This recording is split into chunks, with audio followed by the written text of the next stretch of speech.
Alright, good morning. Oops, what's this? Oh. Ah, here we go.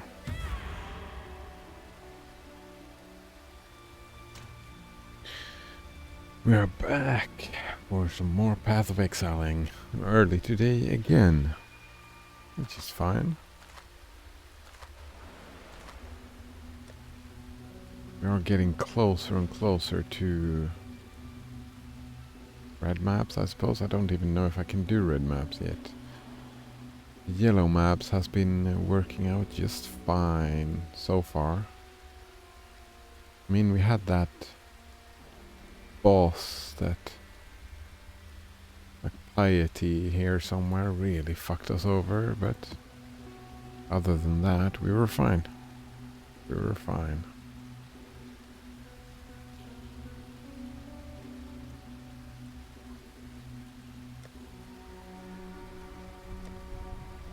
What am I looking for? Ah, here we go, fragments. One of those. Unique items.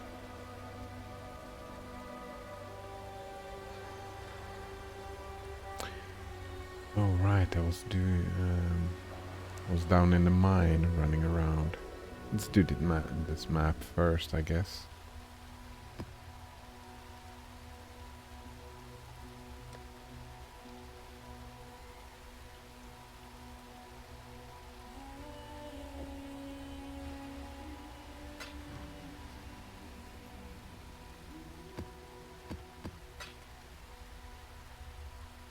Stone level, new Vastir. There should be a boss in here.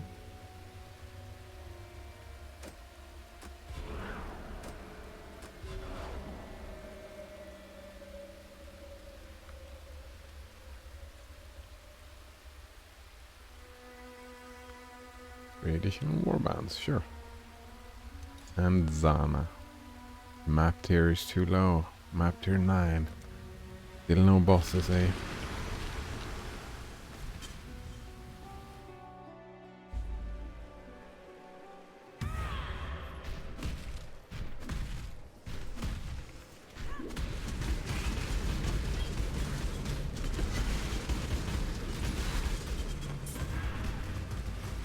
To that just yet.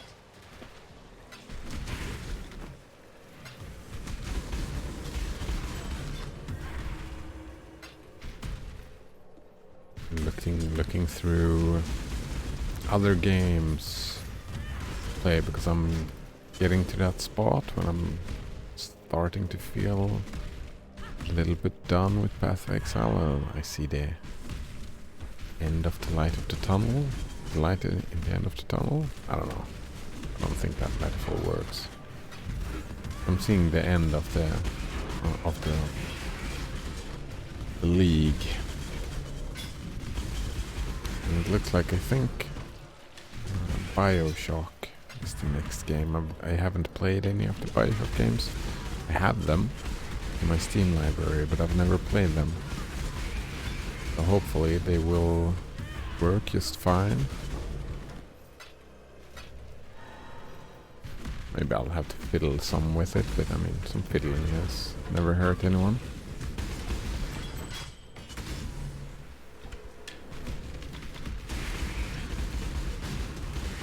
Seems like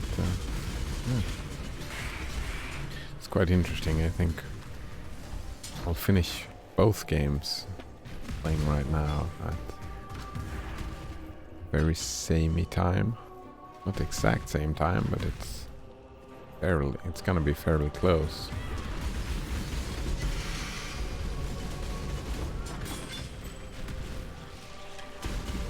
Like, we just started on the last ending on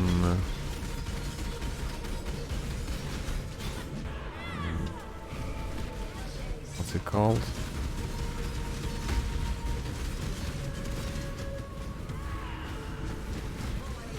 On Everlasting Summer yesterday, and that will take a few more days, and this will take Path of Exile will take a few more days as well.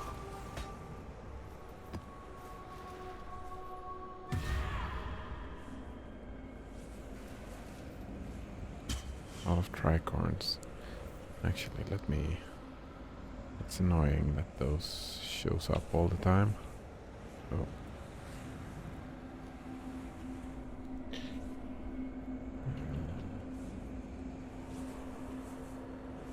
Here we go. Games. Exile.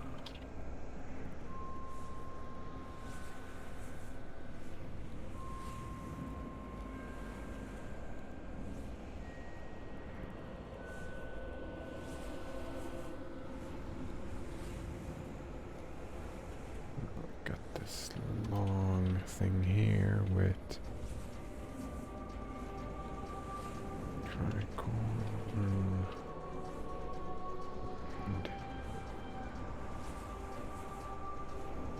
wait.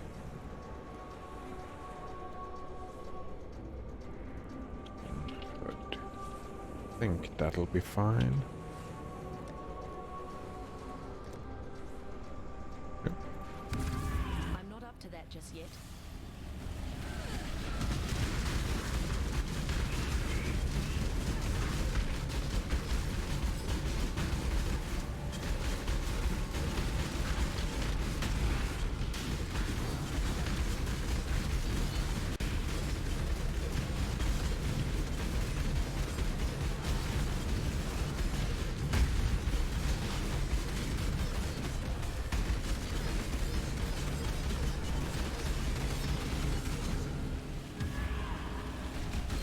Ah, there. I was wondering what was happening.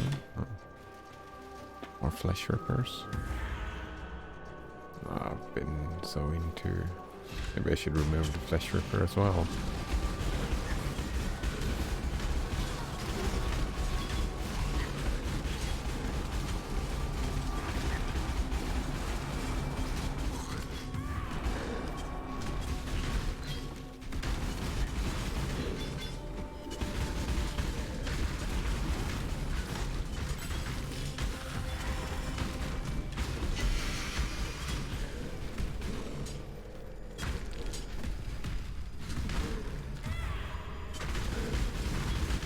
Here we go. Ah. Missed a hand, but that's fine. A lot of breach rings. With no life on them.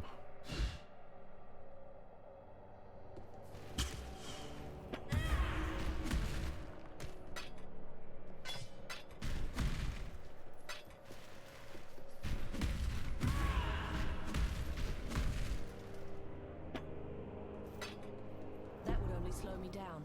Oh wow.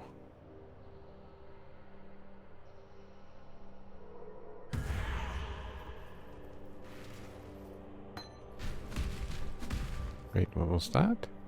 Archmage support. Archmage.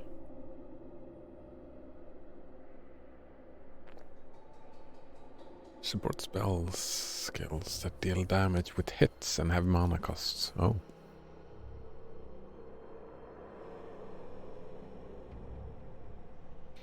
Can I support triggered skills?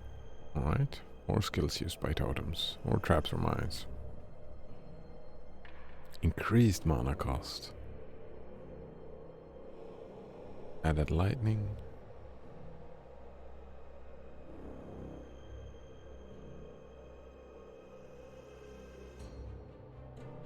Wait, supported skills have base mana cost equal to 6% of unreserved maximum mana. Oh, so it takes from all your mana. Supported skill gain.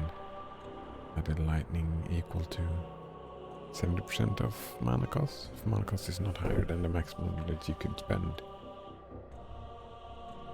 It's very strange. I'm too tired to figure out how that works. It's like, yeah, just spam a lot of mana. Exile?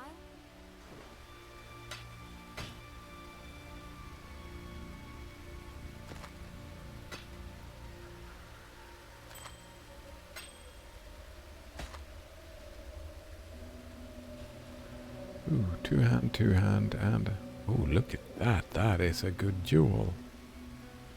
Attack speed, I like that. We have attack speed, and increased damage. That is super exciting.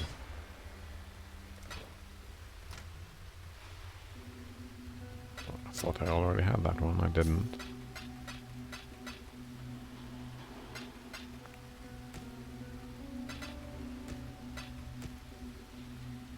I think I already have that one. No, I didn't have that one either. Alright, so what jewels do I have? Jewels. Oops, 2 steps from. What's this jewel? Yeah, I think that one is value. What about this one? Reduced effect of chill, increased damage over time, doesn't help. Cold damage doesn't help. Oh right, there's no life on this.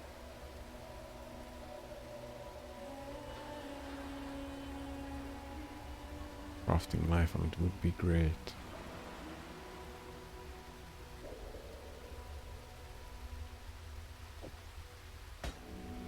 This one wasn't very good.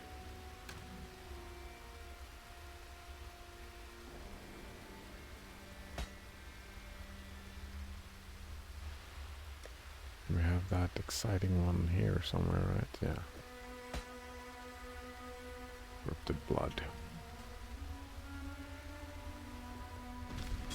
Did I empty my inventory? I think so.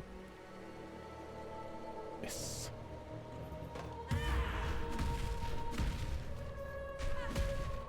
I'm not up to that just yet.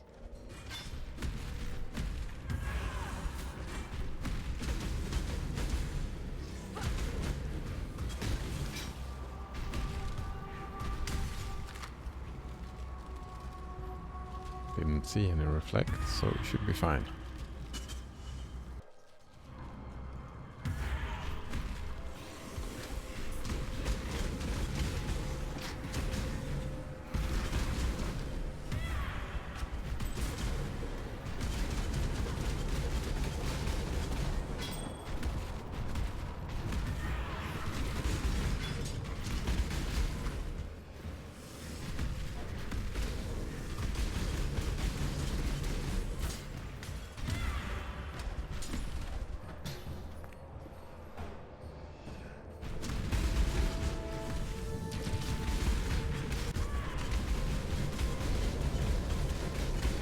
He had a lot of energy shield.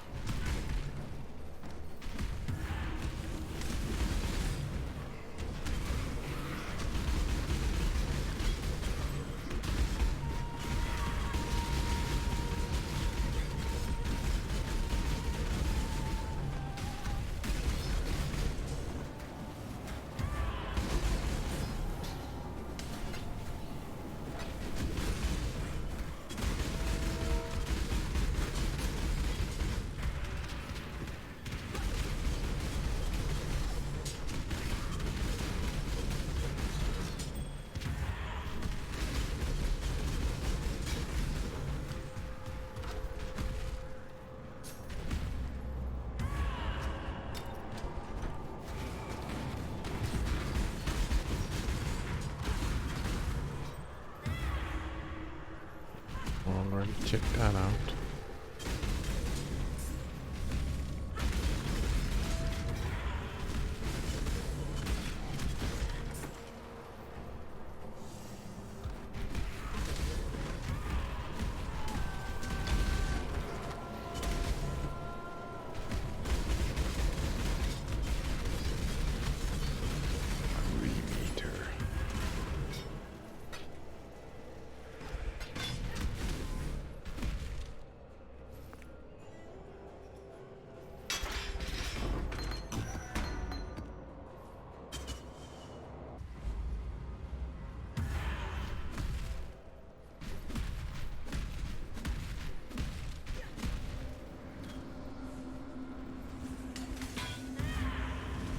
Oh. Can I jump back? No.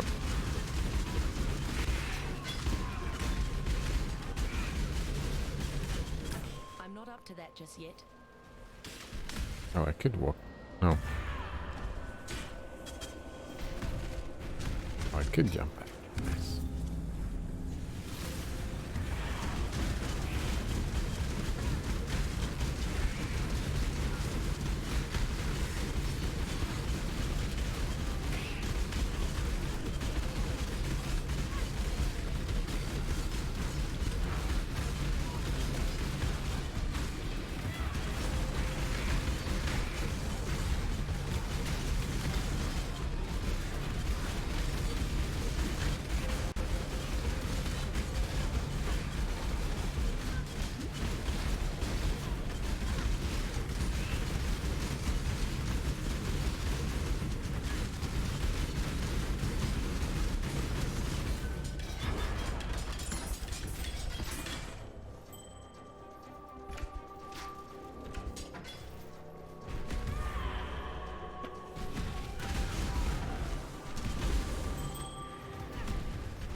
There we go.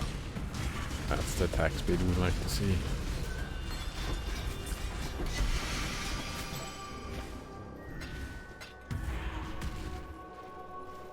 Alright, one more.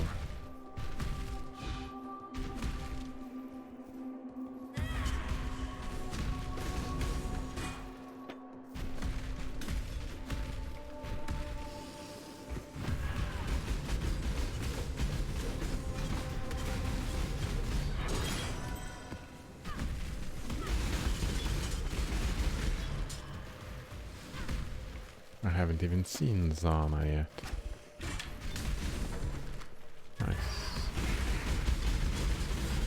Lot further to go on this map. Just yet.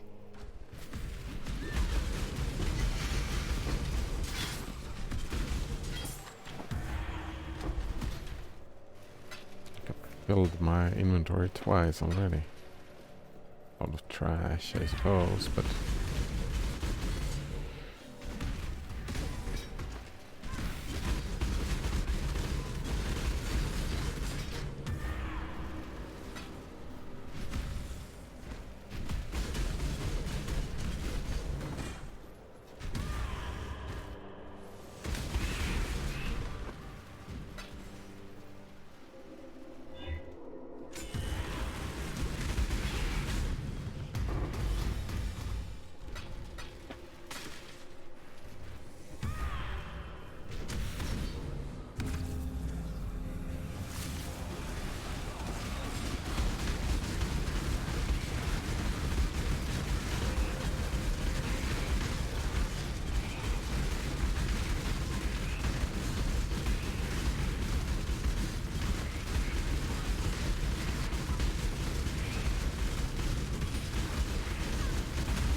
was all four of them.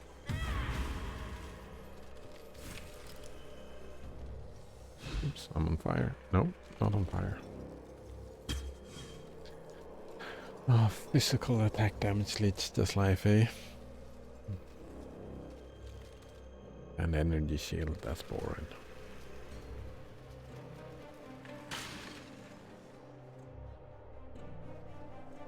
increased damage against ignited enemies. No life on it though. Some mana boring. Jock Nova area of effect, that doesn't help me. Life armor? No. What's this? Some mana, reduced mana cost? Nope. Get a free breach.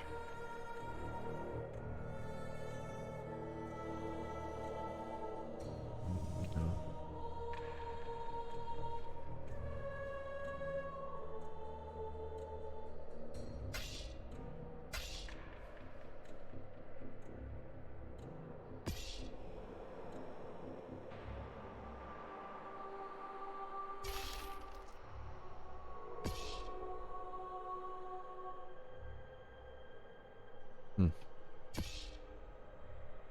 Oh, and that was it. Oh, we can get that one as well. I'm not up to that just yet.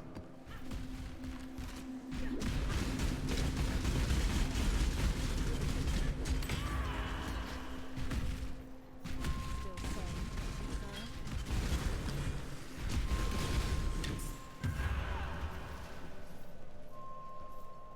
Right. It's time to empty some inventory first, and then we do another map inside the map.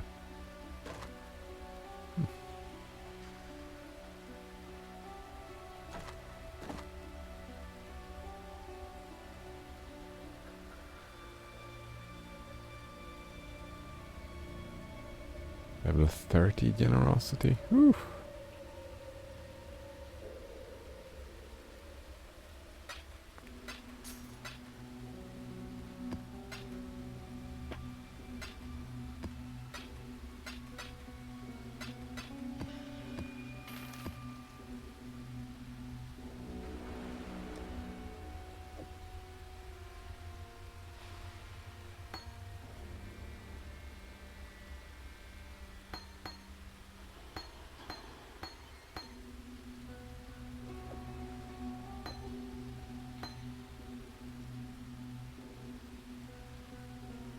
What is more? We needed all of those and a fragment, right?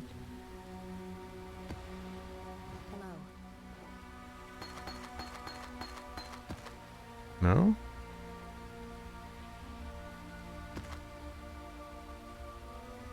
Six. And I needed 7, I suppose.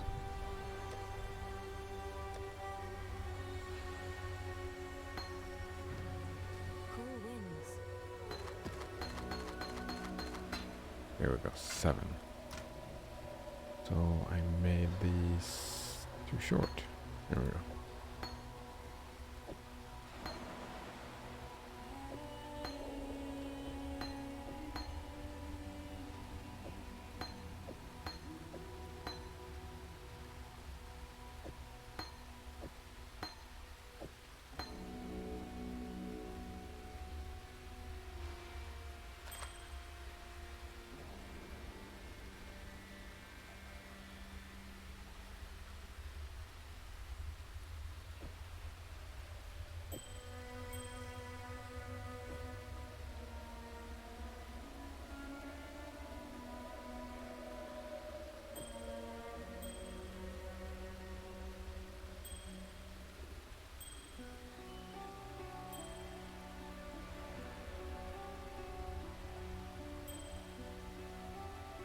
Taking away all the rings without lower than 75. I think 75 is the threshold.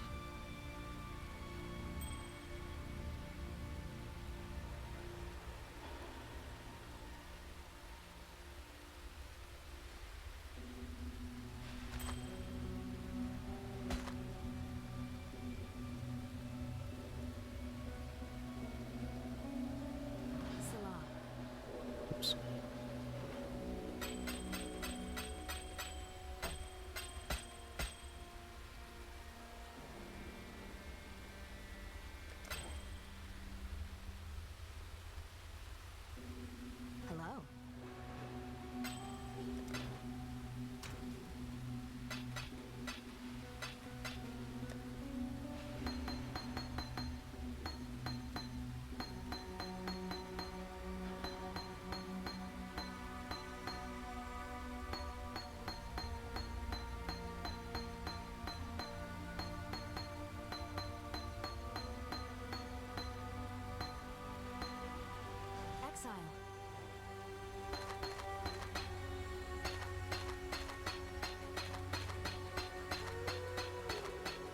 Wish there were a way to like mark all of these at once.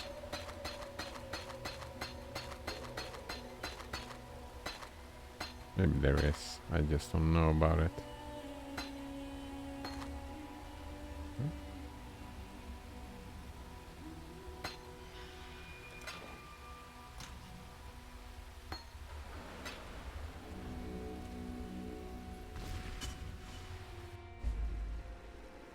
I'm not What up do to you that. have I for need me, your help. Zana?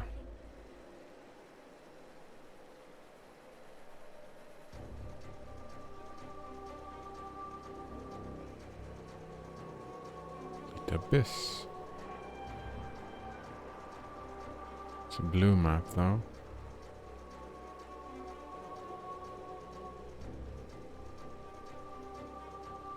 Do you have map tier 10 maps?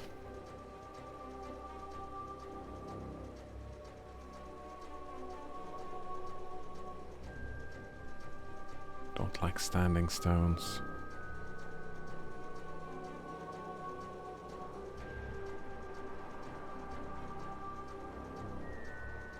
Don't like beyond bosses. Do like Abyss. Let's do the Abyss. Come back soon.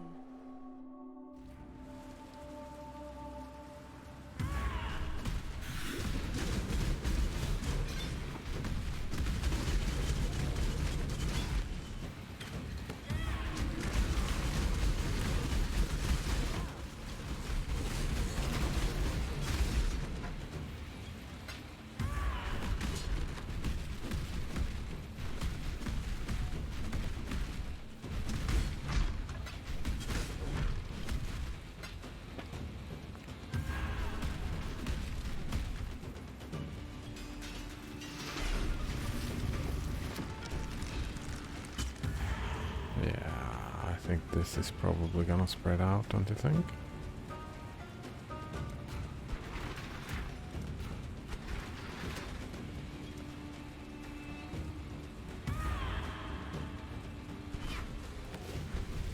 Light is trying to spread.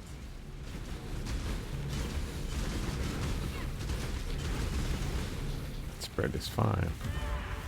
The light is trying to spread. Spread is fine as well. Yeah, seems like we're good.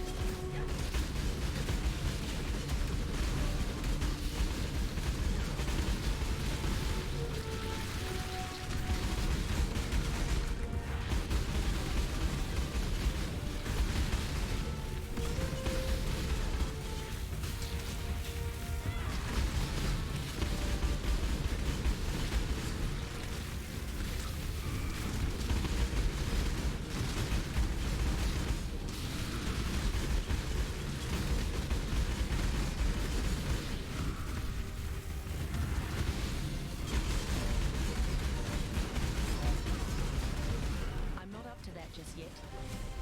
I think I have quite a few light maps lying around that I haven't done yet.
February today, eh?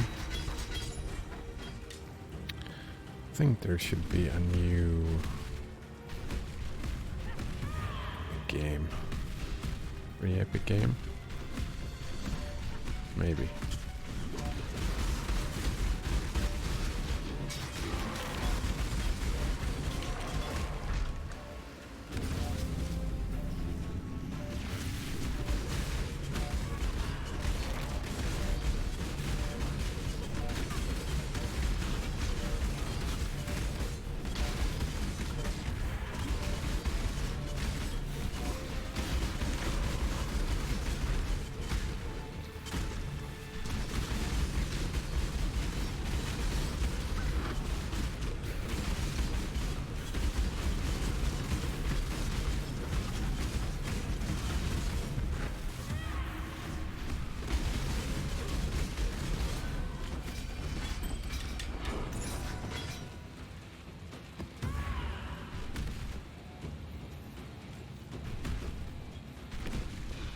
Drops of the tier 10 maps making me happy.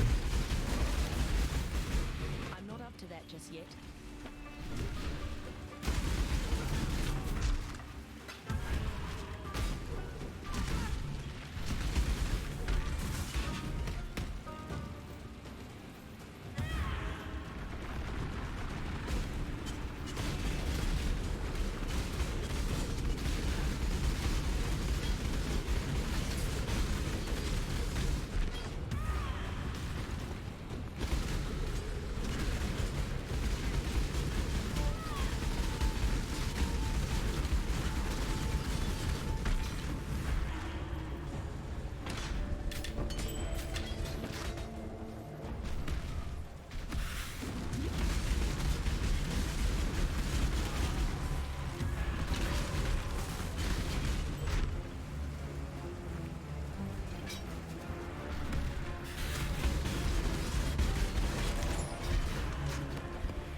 Oof. Nice find.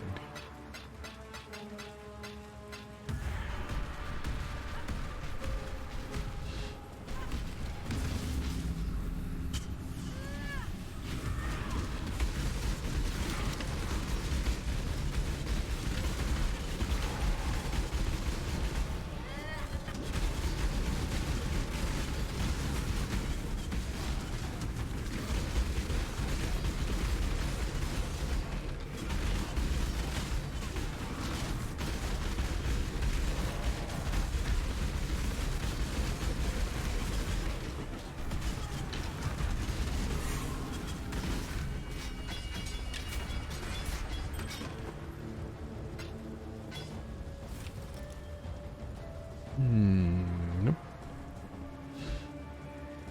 Ooh. Harbinger orb. So nice.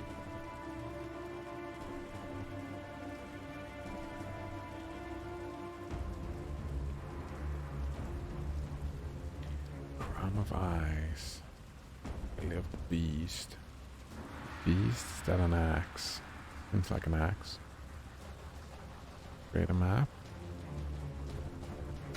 Sure.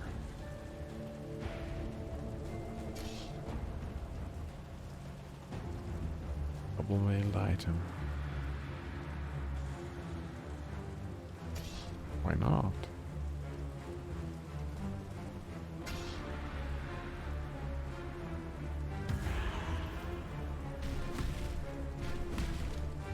I'm not up to that just yet.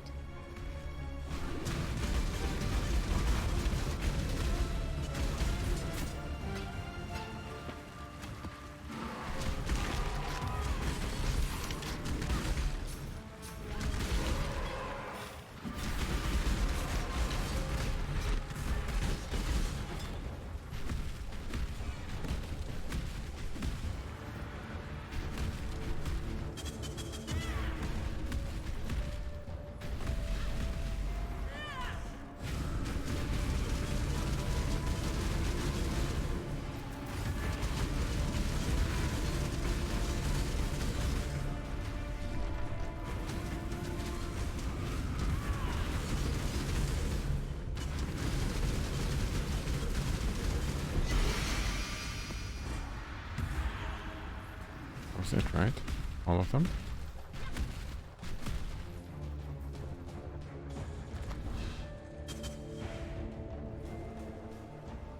I think we're on the...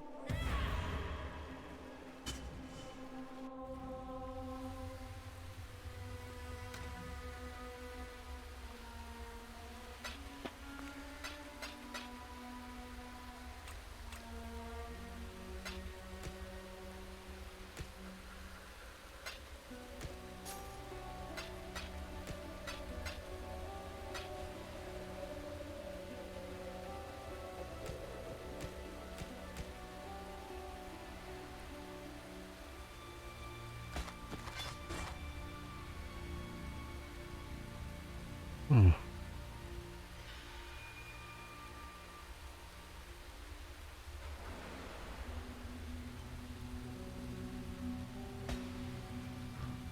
Exile.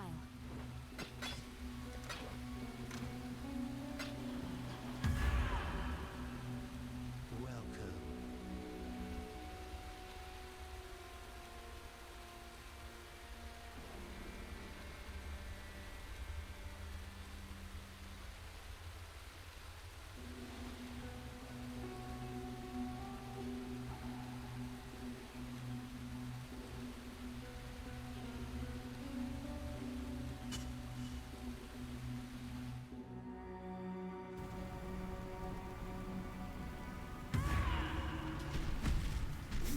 Ooh.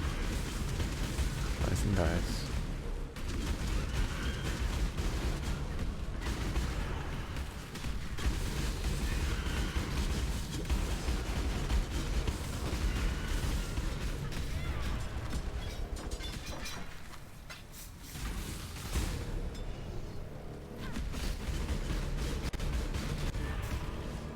I'm not up to that just yet.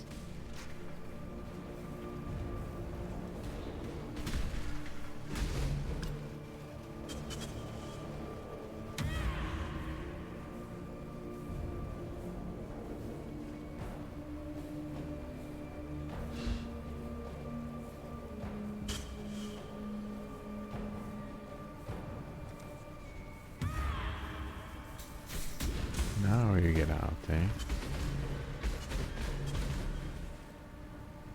Nope. Fucker, eh?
just yet.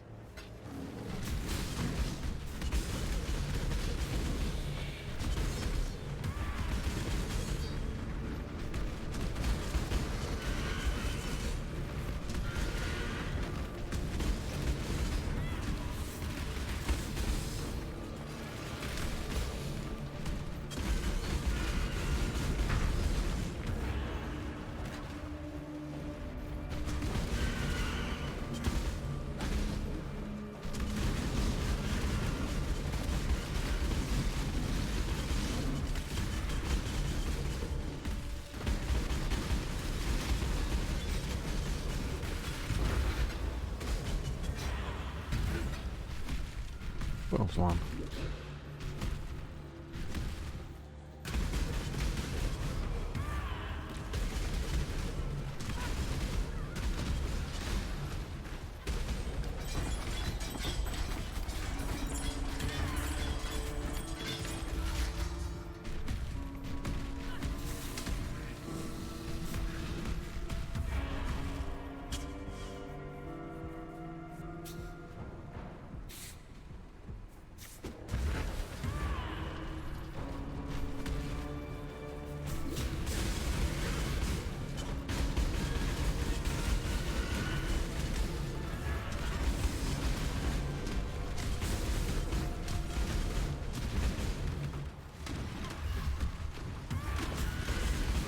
Part of me feels a little bit like doing a Righteous Fire build again.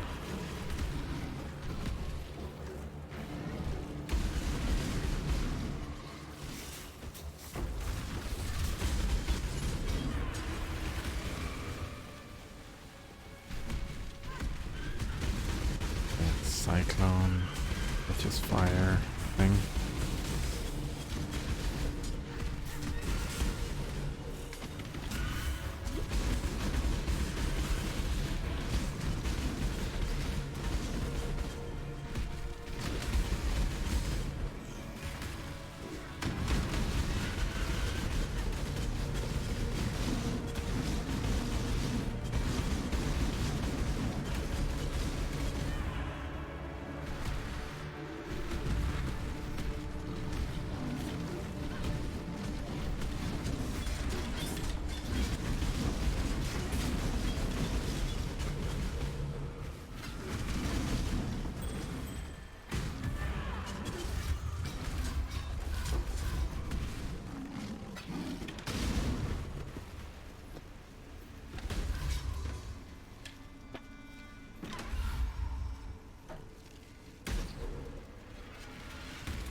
I'm not up to that just yet.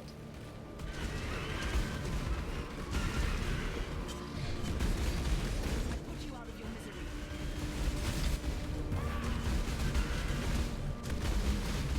Oh, good morning and good evening, Nodrunner.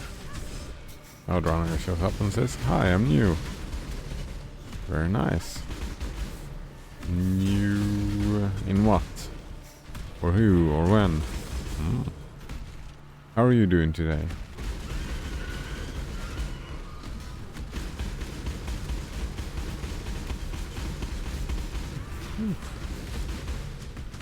Not dying.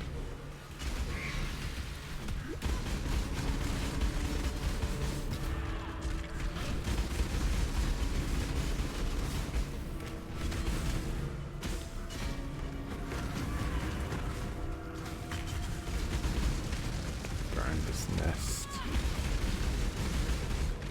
Outrunner slept great last night, so he's great as well. Very nice. Not as sluggish as yesterday then. I didn't sleep super well, but I'm still a little more refreshed than I was yesterday. been planning a little bit for the future. I'm gonna be done with both Path of Exile and Everlasting Summer quite soon. It's gonna be...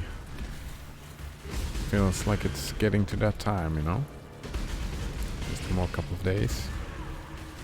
Seems like BioShock is the next main game.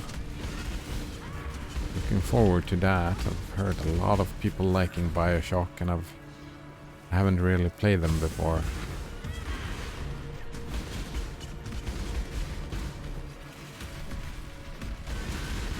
If they work on Linux, that is, but I assume they do.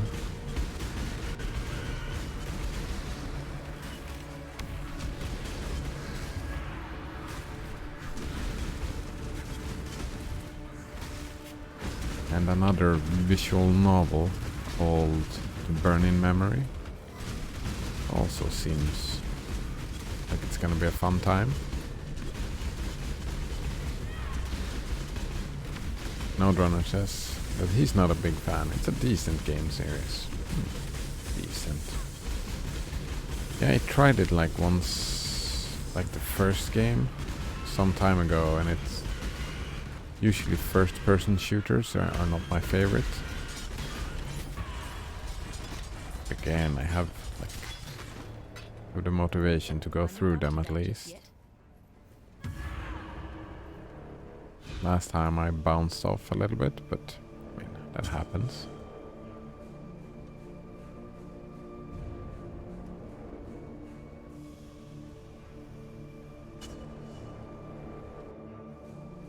Since so many people enjoyed them. Like atmosphere and maybe story. I'm guessing the story is a big deal, so maybe I should make that decision beforehand. Focus on the story.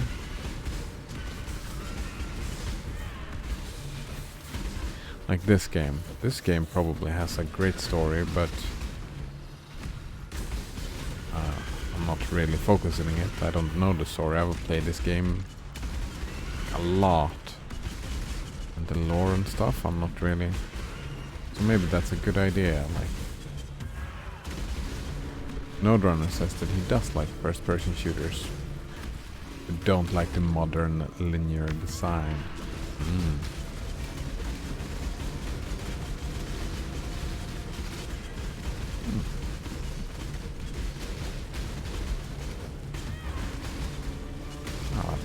Don't think I mind, but we'll see. We'll see when I try it out, I guess.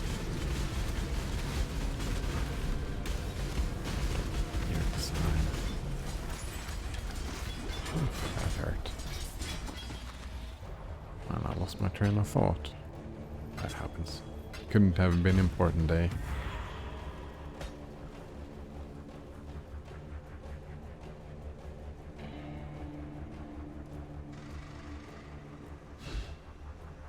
Nodrunner is more into the Deus Ex type of game. Oh yeah, right. It's the... Actually, I saw that someone talk about that distinction the other day. I don't remember quite, but it's more like... Oh yeah, I saw a video about immersion. In the game, it's a more sandboxy approach to... Like, you get a set of skills, and how you utilize those skills are more up to you, kinda, rather than a specific puzzle with one specific solution. You can sneak on through, or you can go balls to the wall. It's like...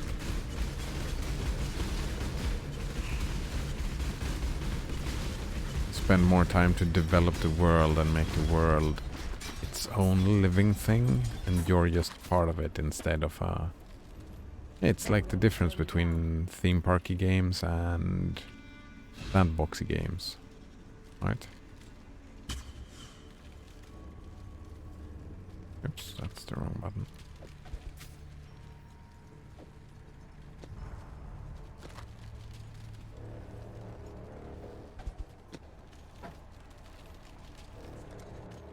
I think I can enjoy both. I I think I can enjoy most types of games actually. Even though they're not my favorite. I think.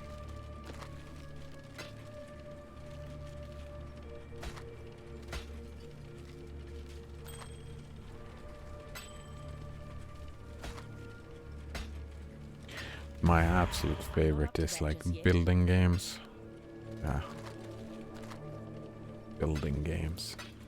You can build whatever. You can build a character in Path of Exile, or you can build a factory in Factorio.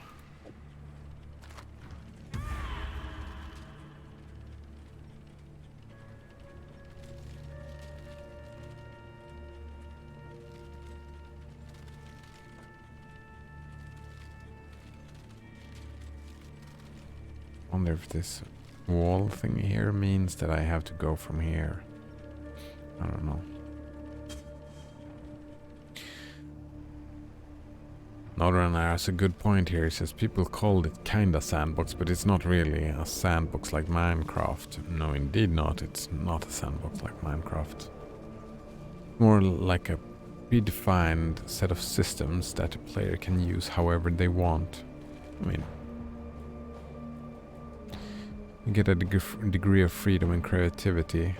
Maybe even do something the developer never intended.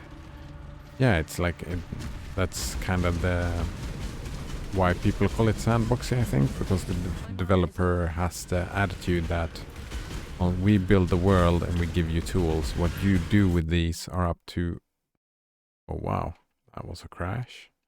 Up to your own creativity, right?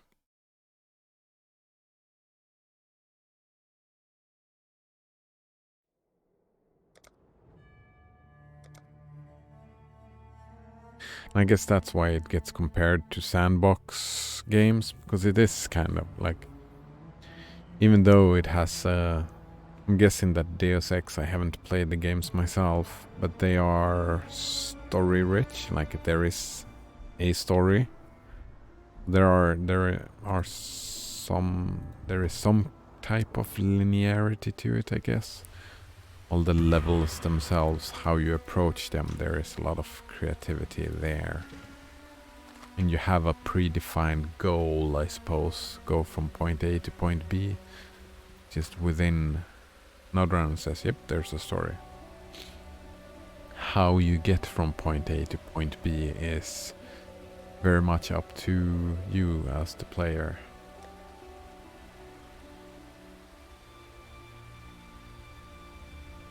I can see benefits to both approaches. Like fun stuff to be had. Like I like puzzle games, and when you design a specific puzzle with just one sort of solution, it can be fun to figure out what that was. Like without having your own creativity and stuff like that, just follow along and for the ride, being along for the ride.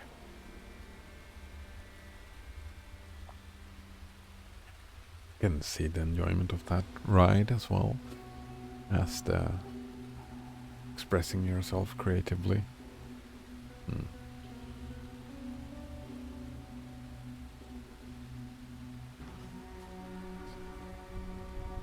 We have on challenges. I'm still a bit far from it. Determining. Ooh, that's gonna take a while. Harvest encounters.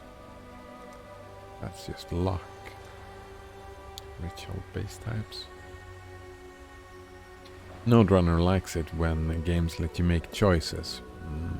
Like when presented with an objective, you can choose to complete it using multiple methods. Yeah.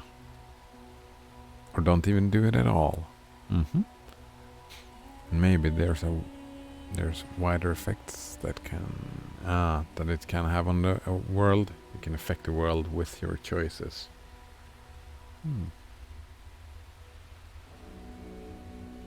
Yeah, I like that as well.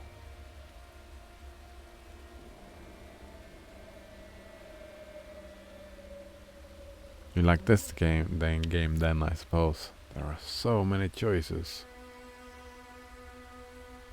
Maybe too many choices.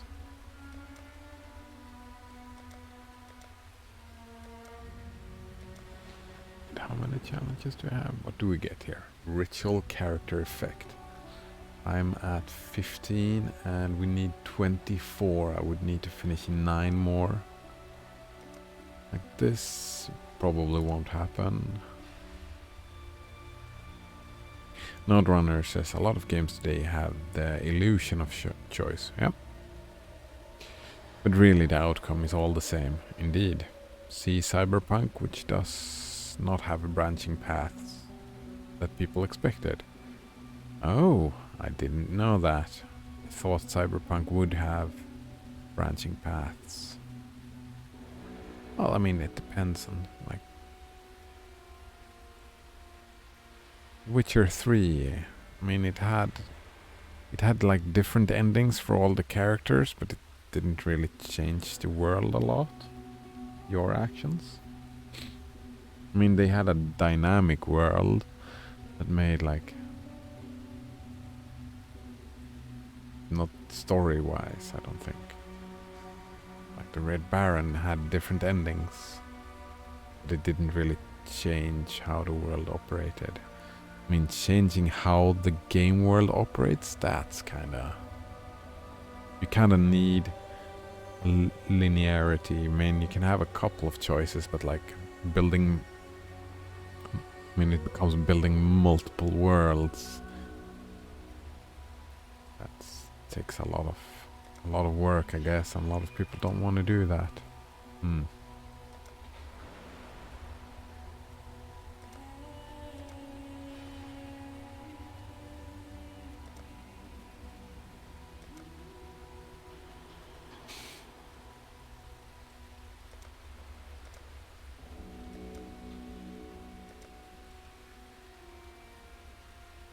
Glacial ritual encounter I haven't... For example, says Node Runner, you have multiple choices of background for your character. In Cyberpunk, I'm guessing. But it doesn't matter if you start a corpo or a nomad. The game is all the same after the initial starting sequence. Oh. Oh, the back... Oh, I thought there were different... Yeah, now that you talk, say it out loud, I thought there were two like different paths. Similar to Skyrim, there is a Empire or the Nord route, right? I don't quite remember, it was so long ago I played Skyrim, but those were quite different, weren't they? Like the storylines were different. It's not like that, I suppose.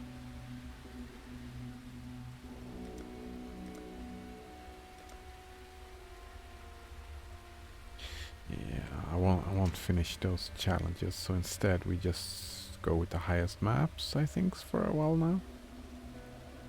Tier 10, try and see if we can get some boss kills.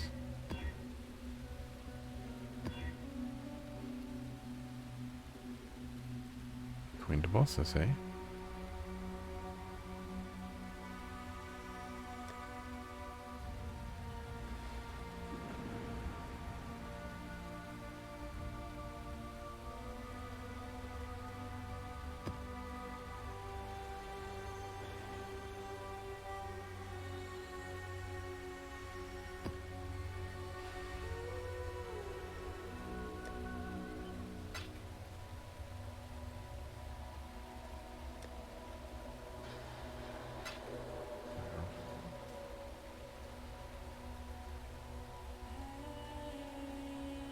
Node Runner thinks that there's only one unique mission depending on what you're started with hardly anything worth replaying the whole game over. Indeed.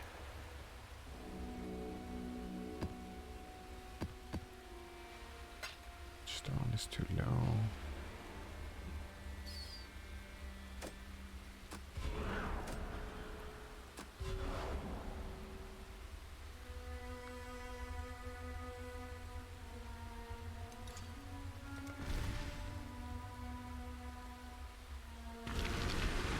Node Runner finds the illusion of choice annoying because you'd never really know unless you played through twice. Yeah.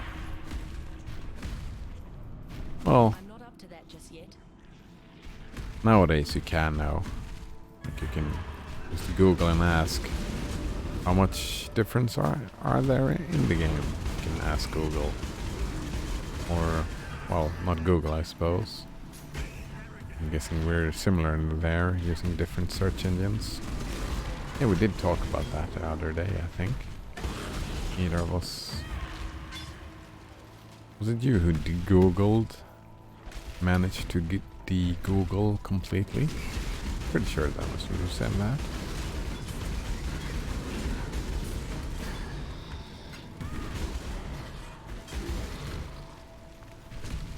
De-google quite a bit. You still can ask internet. No runner de-googled, yes. Yeah, that is kind of impressive. How de-googled and living in a motorhome. I find that stuff impressive. It takes a lot of... I don't know what's the word I'm looking for. Willpower and drive. Determination. There we go.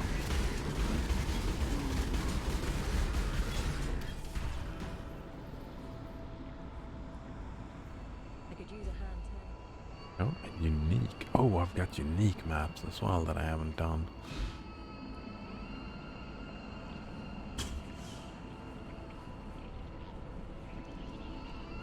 I mean, it is a unique map. I've got to do it just because it is a unique map.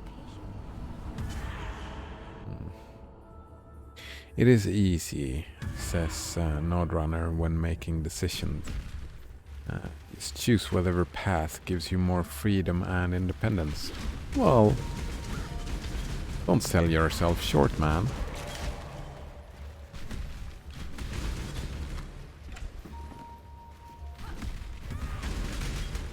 It's not easy at all. It's like, I mean, I would agree that it might be simple when you look at it. It's not complicated, right?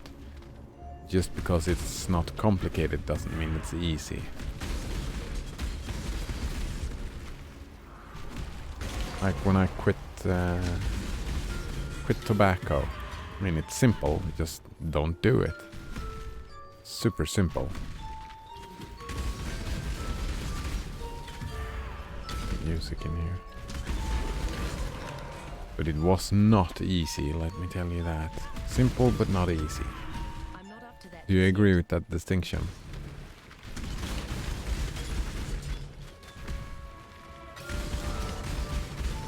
By the way. There's a point in not selling yourself short as well. Like, just tell yourself, I have done pretty well for myself so far, and I'm gonna keep doing it, right? Well, you're gonna keep doing it.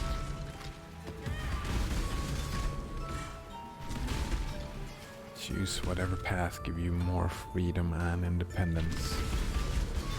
Those words as well are difficult to define.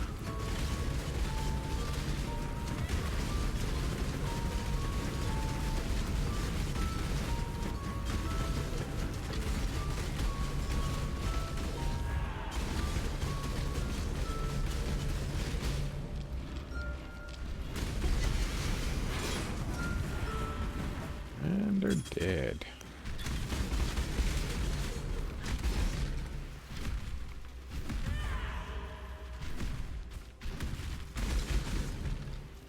There's more to life as well, I would argue, than freedom and independence.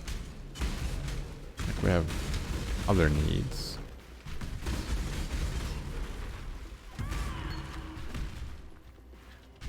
Like, you'd get way most, like the greatest amount of independence and freedom would be to like leave society behind completely, right? Become a hermit. But that there are many things that you would lose out on? Well, many things. Social interaction. Are a social being after all. The internet. Man, I love the internet.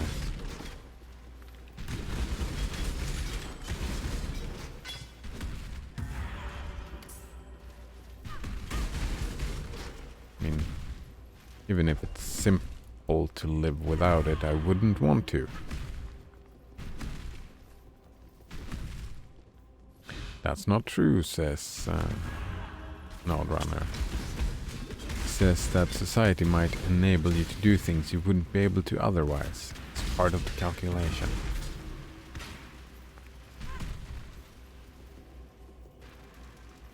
Oh yeah. I would have to agree with that, indeed. Not up to that just yet.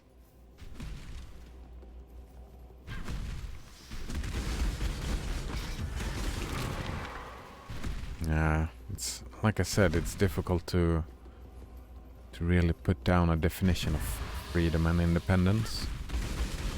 Maybe that is... I mean, it's like in layman terms, it's... we know what it's about, right? It's like your own agency in your own life. It's like being in control. And society can grant you more control, like depending on which country you're in. Like, I would probably not say it's the same in North Korea as it is in your country, or perhaps even the difference between your country and mine. I'm guessing, like just thinking about freedom itself. I think. Well, freedom I don't know about because I find that word difficult. But independence, I'm pretty sure that you have greater independence.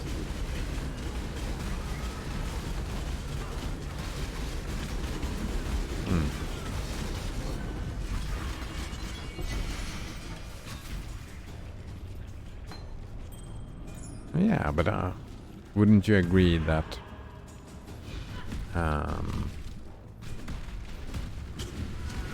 like greater independence also takes greater effort?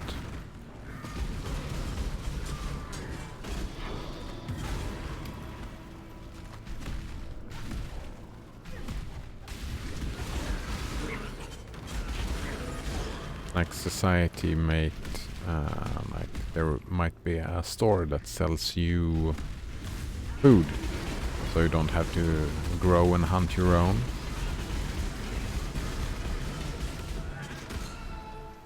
Like you could grow and hunt your own, but it takes greater effort. That would be considered greater independence. Oh?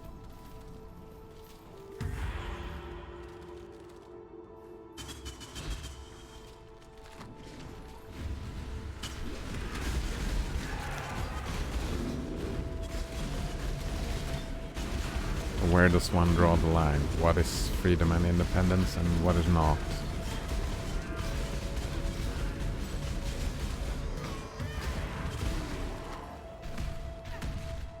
Are dependent on food. Is it just... I'm not up to that just yet.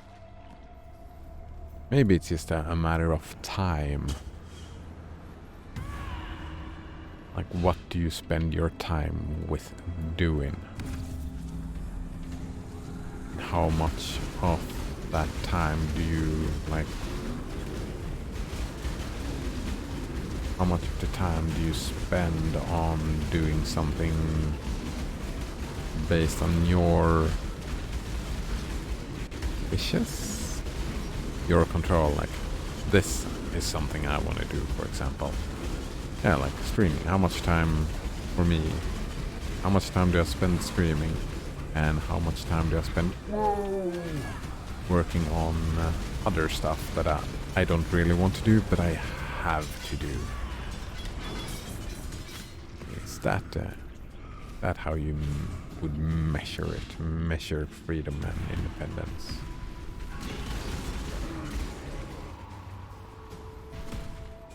Because that kind of calculation doesn't sound very difficult. It's just like measure how much time, and then you make a, well, it's a little bit simplified about how life works, I suppose, but make a binary value judgment on the activity that you're doing and saying, how much do I prefer to do this activity?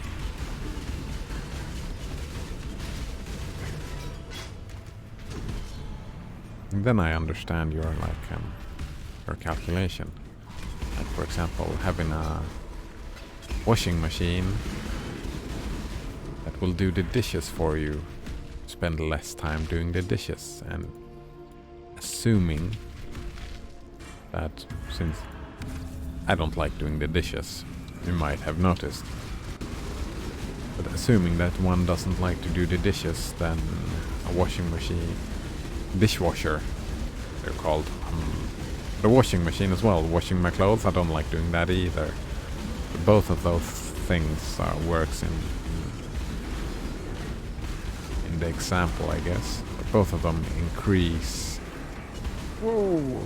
freedom and independence, as you get more time to do, yeah, whatever it is that you choose to do, I guess. My mana is gone. I'm dying already. There we go. Nodrunner says yes, it's your own value calculation, yeah, on what gives you the most agency. If you're the type of person who thinks that the food from the store is unhealthy, you might devote more time to, oh right, it's not only time, it's the actual thing as well. You might devote more time to farming and hunting than someone who doesn't. Yeah, I agree with that. In fact, you might find that after growing your own food, you prefer and appreciate the autonomy that it gives you. Alright, you might enjoy both the extrinsic and maybe even the intrinsic reward of doing it, right? Might find, like, I know a lot of, it's a cliche, right? But a lot of older men, like when they were getting up there in age, start enjoying doing gardening work, right?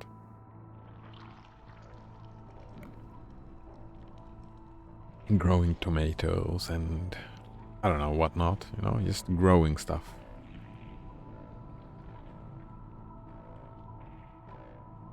Like finding an intrinsic value in it.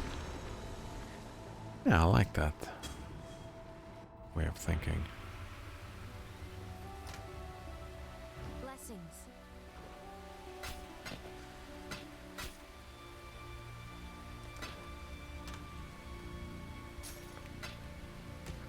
Kinda enjoy the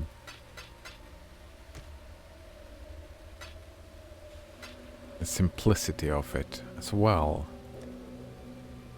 Like, there is, I've heard this argument about life that the more, what is the word I'm looking for? The more choices you have to do, the more anxiety you get. Like, I heard an argument. It's not all the time, like, but you know, and here we talk about the meaningless choices of society. Like, do you want chunky or do you want what's it called when it's not chunky? Well, the smooth, chunky or smooth peanut butter, for example. That choice weighs down on a person. I've heard the argument because it takes cognitive power and it doesn't really affect your life all that much, you might get into the headspace of getting fucked up by all those types of choices. And that's what I mean, what I like about the simplicity of what you say. It's easy, just making decisions. Just you put out like a rule, an algorithm almost for decision making, making it easier for you, so you don't have to Just yet.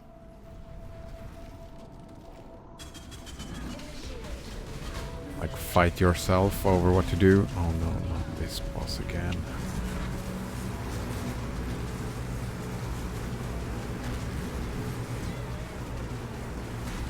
It's twinned again as well.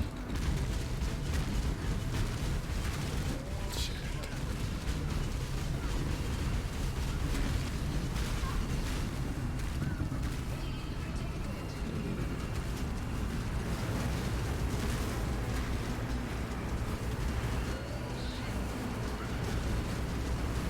Come on, are you done?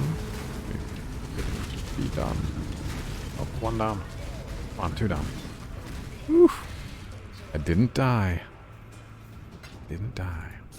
Like streamlining the value calculation. It's kind of doing that, right?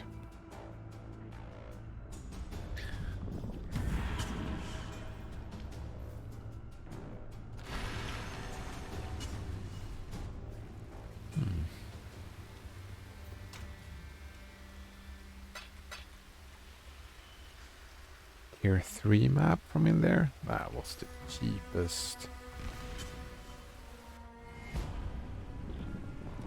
I wonder what do I value becomes the question then.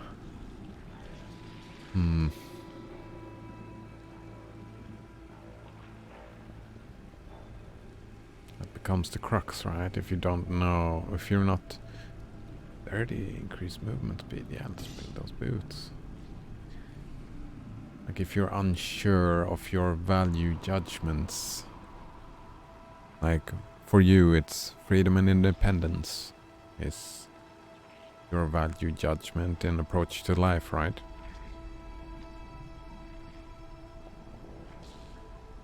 How did you come up with that?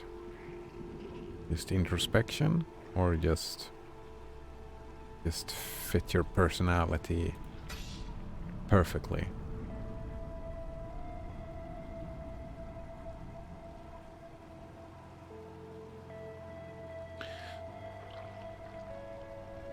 Or is it just going through your values and trying to find like the commonalities between them?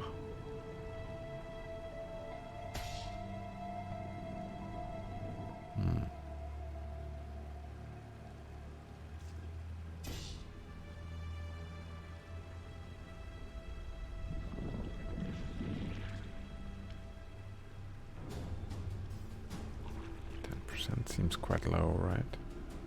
Yeah, tier 4 is quite weak.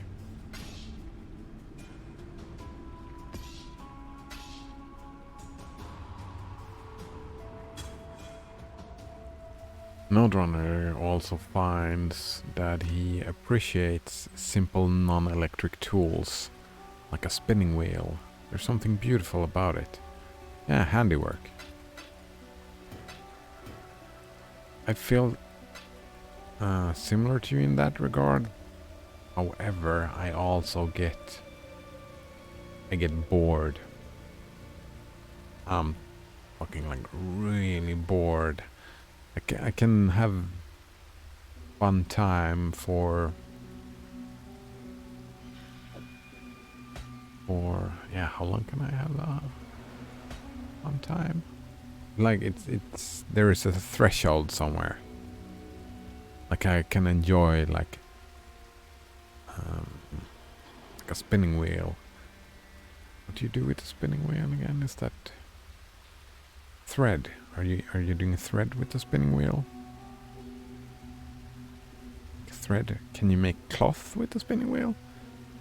I'm not interested, but you know, like I could find myself making a t-shirt and super enjoying it then, like, maybe once or twice, but then when I master it, yeah, I like learning. There we go.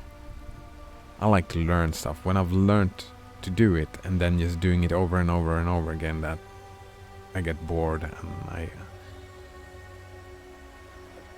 get no more intrinsic value of it.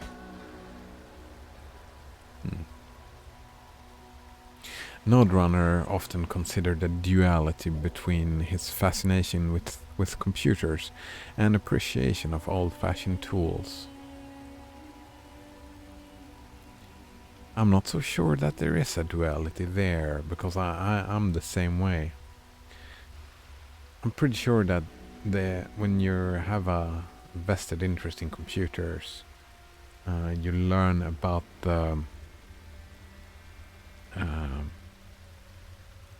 principle of points of failure, right? And like when coding, I'm learning more and more, like getting into, you know, slim it down, use less points of failure. And the older and mechanical tools have less points of failure. And maybe it's just the same, like a computer is an old-fashioned tool in a way. It's just a switch. Well, it's not a switch. It's millions and millions and millions of switches, you know. It's not old-fashioned tool like a hammer, but I don't know.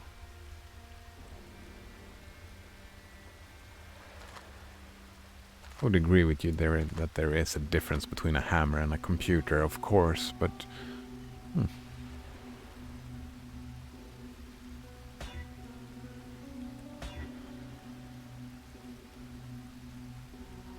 Blessings. oops. Interesting approach to life. So,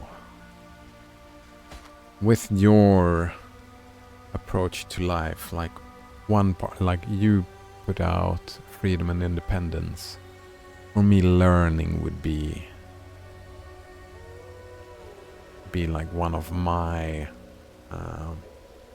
value calculation things. I would need to add what gives me the biggest opportunity to learn new things.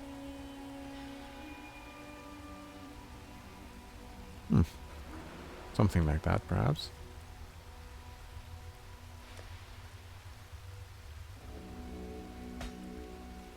I mean, when you have like code or whatever you want to call it, like a value calculation and streamline like that, it becomes easier, right? Because I can say for sure if I learn something from what I'm doing or not.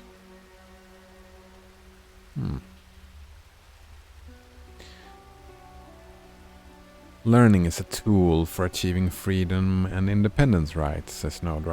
They go hand in hand. Well, knowledge is power, sure, but power doesn't, like having power doesn't necessarily contain freedom and independence. And for me, it's like, for me, the intrinsic value for me is the act of learning. It would not be freedom and independence for me, right? That would not be my value calculation, because I don't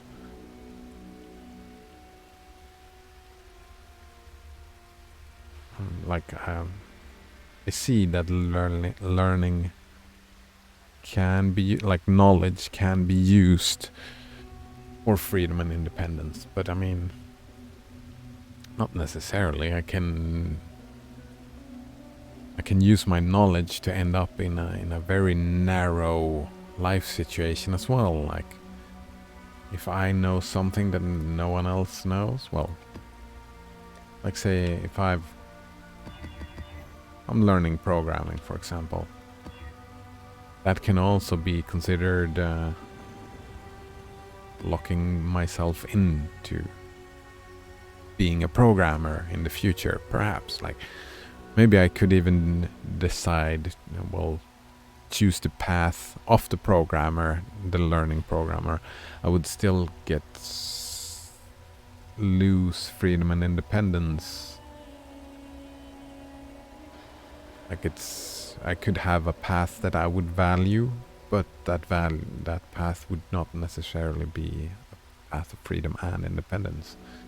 I could offer up my loyalty to a company for whatever, or my loyalty to the country and program for Sweden, I don't know, like working for the police or whatnot, and I could narrow in my path and make the breadth of choices smaller and smaller.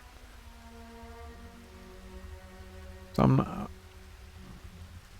I'm thinking that one way of looking at it, sure, it can be used. Well, learning itself is not a tool, learning is an activity, but the knowledge gained could be used as a tool.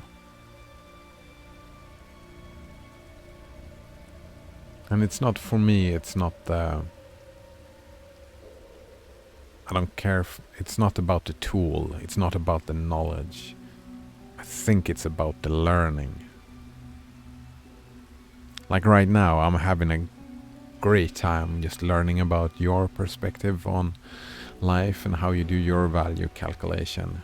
And it will help inform my, well, learning and improving. It will help me to, in some way, I will integrate new knowledge and practice, right? That's why I'm also, talking about language often. I'm training myself I'm not up to that just yet. to talk in different ways. Well, some of it I'm taking more seriously than others. Like, I am kinda trying to get rid of religious interjections in my language, but that is super difficult. And I'm not super serious about it, it's just a fun pastime.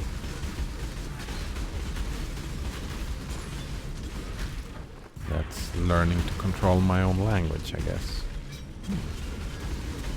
If any of what I've said makes any sense, I'm not sure it does.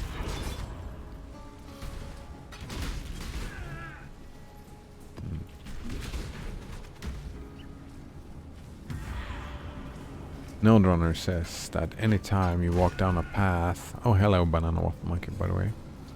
You're missing out on all the other paths you could have walked down. It's just a fact of life. Good point indeed. Yeah. So since that always happens, I agree with you. I would need to agree with you that doesn't have to do with freedom and independence. Just a fact of life, yeah. Time is finite and human desire is infinite. If you don't pick a path, then you'll never get anywhere. Agreed. Nice. Nice.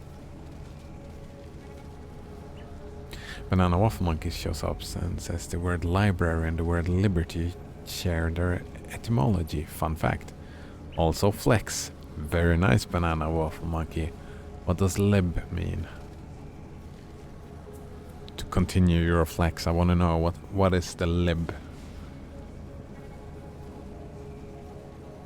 Quite curious. Node Runner is the opposite. Oh, he's added more religious language despite being religious. Oh, that's super interesting. Like, you've made the conscious effort to do it, it seems like. So I'm quite curious, what is the argument behind it?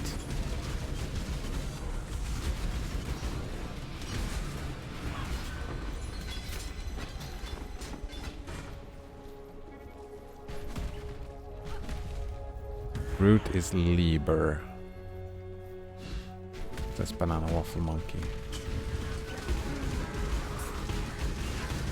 I would have guessed it means something free. Oh, right. Free books.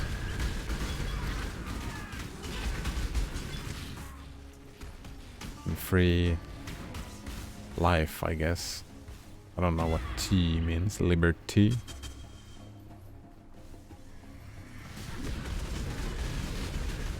I'm not up to that just yet.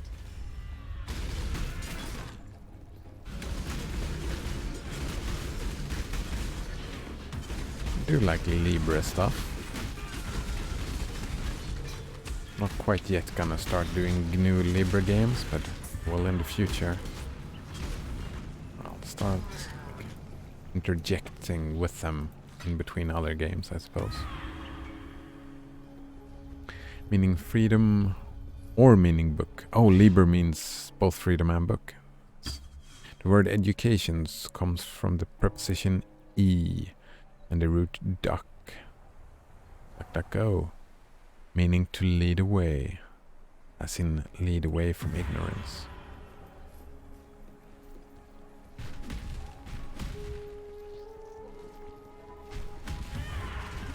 I'm confused. How does E and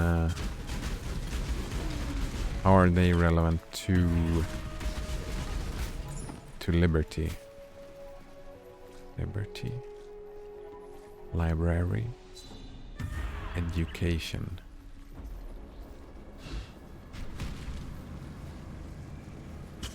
Confused. Here we go. Also another flex, a wand. Oh, I don't know much about wands. High critical. Alright, we had that as well, yeah. Show that. Instead gain elemental damage per quality, which is great. Spell damage. Good. Adds cold damage. Adds cold damage to spells. Increase critical strike chance for spells. Critical strike chance. Oof. Projectile speed. Nice. Attacked with this weapon penetrates 6% cold resistance. Oh, nice. And increased spell damage. Holy shit, that's a wand, right? And am I correct in assuming that projectile speed also give you range? I'm pretty sure that is how it works. I harvest slammed the tier 2 32% crit last night. Oof. 141 crit chance. That's amazing. This wand is actually an entire ascendancy power-wise. Holy shit, yeah.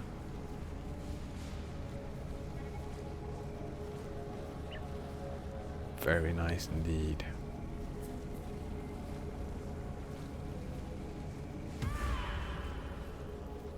Ah, Banana Waffle Monkey says different routes, so education and library has similar meanings. Just yet.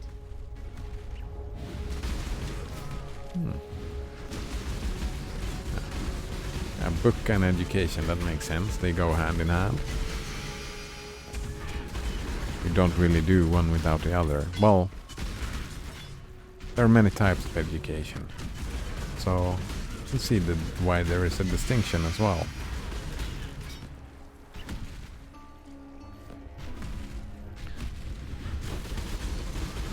Banana Waffle Monkey says also both my Empower and Steel Skin leveled with the Wall. Oh, nice. So Steel Skin is level 28 in his helmet. That's nice. With 30% increased effect, it absorbs 5,500 damage from hits. Oof, that is shiny.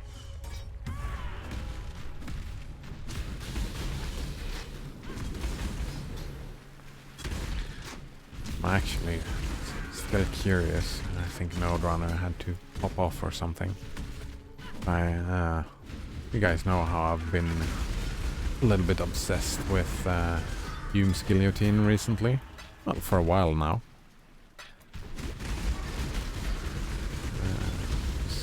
For a little while now, and funnily enough, yes, that's Banana Waffle Monkey. Funnily enough, one of the YouTubers I followed made a video on just Hume's Guillotine yesterday? I saw it this morning. And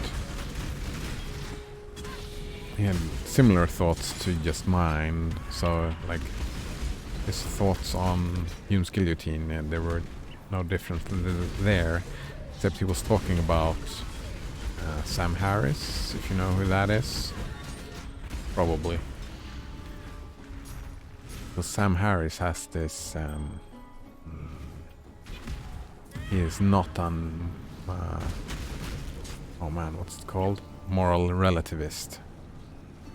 He would, he argues against moral relativism, and he also considered that he solved Hume's guillotine, but well, this video did not agree with him, and I've read Sam Harris's view on that before, and I didn't agree with him either.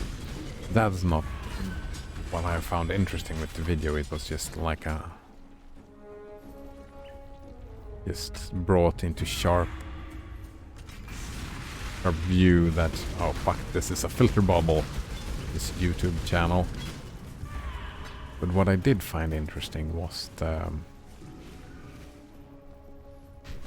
since me and that dude take a moral relativist standpoint, kind of becomes an interesting question, thinking about something we talked about the other day. We touched on it. We didn't talk about it in those terms, but we were talking about intent and outcome.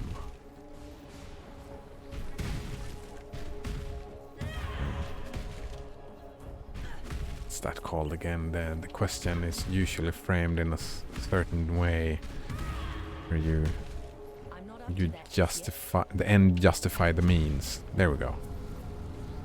That becomes an interesting question that I'm quite curious to see what you have to say about. I was hoping that Node Runner's religious language would lead into that. Like, when thinking about just the ends, like we're talking about intent and whatnot, but like in a relativist morality, where, as I often focus, that every person needs to make their own decisions, right? Usually I focus on myself and how I want to act in a moral way, right? That is kind of my approach, and it has been my approach for some time now. To just look at my behavior and evaluate it, and being... That feels a little bit too simple. Like, I think it was you, Banana Waffle Monkey, tried to bring in, like, the ends, like what happens from one's behavior. And should one, like, take that into further consideration? Well, let's put a hold on that and see what Node Runner has to say here. He's never articulated this, so he spent some time to formulate his thoughts. Always a fun prospect in my book. I'm not pro-religion, but I think religion is the last bastion of community and social tribalism that humans need. Oh, that's some Jordan Peterson inspiration there, I guess. I sometimes wonder if joining a religion would be of benefit to his life. That's interesting. That's two different points. But it would feel wrong to me to take advantage of being a member of a community for a god I don't believe in. That is an interesting standpoint, personally, and we have a point of disagreement as well, which makes the axiom, the starting point for an fruitful discussion, I think. Banana Waffle Monkey thinks that you can borrow what you like from religion while rejecting the institution itself. Yes, indeed, I agree with that. I evaluate ideas on the basis of the idea, not where it comes from. But that was not Node Runner's argument. He was saying that religion, like the institutions, he sees them as something positive for community and society and tribalism. Like the us and them. Social tribalism, I would argue that the best path for humanity is to see humans as the tribal, the tribe, right? The ultimate tribe. Being human is the ultimate tribe. Or maybe an earthling is the next step, I suppose. But I would argue that, like, if we just take the tribalism point, that posing in communities instead of being more inclusive, like a religious institution is exclusionary by its design, right? And I would argue for inclusionary tribalism too, because that is a way to lower violence between, and I don't mean like only physical violence, I mean psychological violence and, you know, just being mean to each other. Being more inclusive in one's tribalistic manners would lower violence, and like in the broader definition of the word that I tried to explain. Fuck, did I need to see that glove? I think I needed to.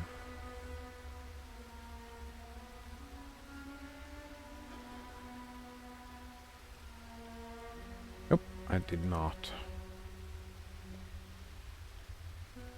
Banana Waffle Monkey says, I think schools are good for that as well.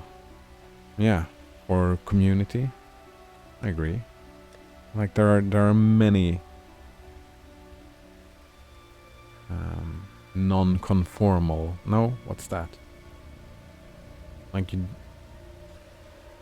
I think that we people, we build different worldviews, and I think that different worldviews are beneficial for the continued development of society, right?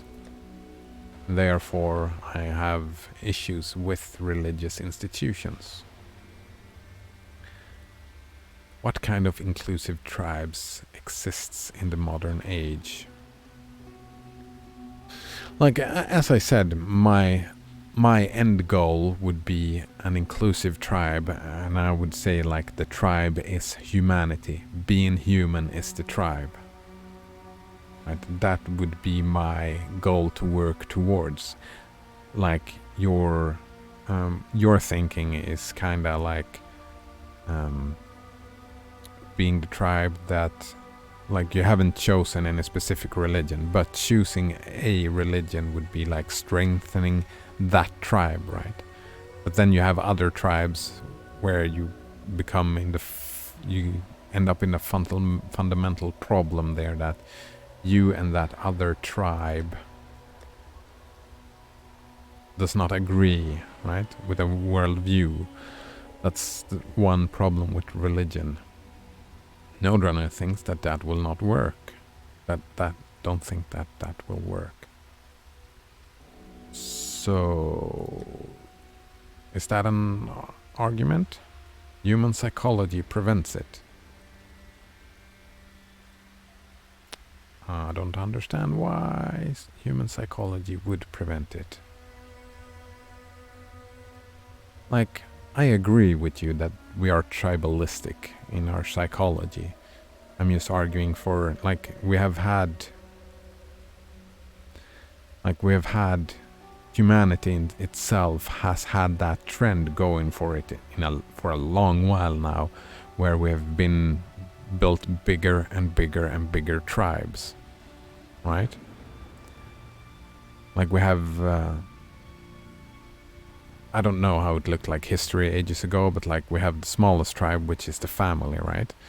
And then we have like the actual tribe of nomads, or the ones building a community together. And then we made it bigger into like Soknan. Oh damn, what's that? Don't know what that word is in English. But, you know, we made bigger tribes where like that had a bigger geographical area. And then we had bigger tribes in that again. Like that has been, we have included more and more people into the tribe. That has been the history of humanity. So I don't see why stopping, like stop doing that would be prevented by human psychology. It kind of seems the other way around to me. Like we had Sweden like for like 100 years ago, and now we have the European Union. Like for a lot of people I would be considered a European before I would be considered a Swede. And for you guys I'm considered a Swede rather than a smålänning, which I am considered within Sweden, you know? Because we have inclusive tribes. Like I have smaller tribes and I have bigger tribes that I'm a part of. Just like you have your state and your country, right? I have Sweden and I have Europe. And then we have like another tribe, it's just the English-speaking world. That is another tribe, isn't it? A lot of us come together and agree on many things. Well, we're saying the English-speaking world, but like the British Empire, I still would argue I have many tribalistic things in common and being quite inclusive.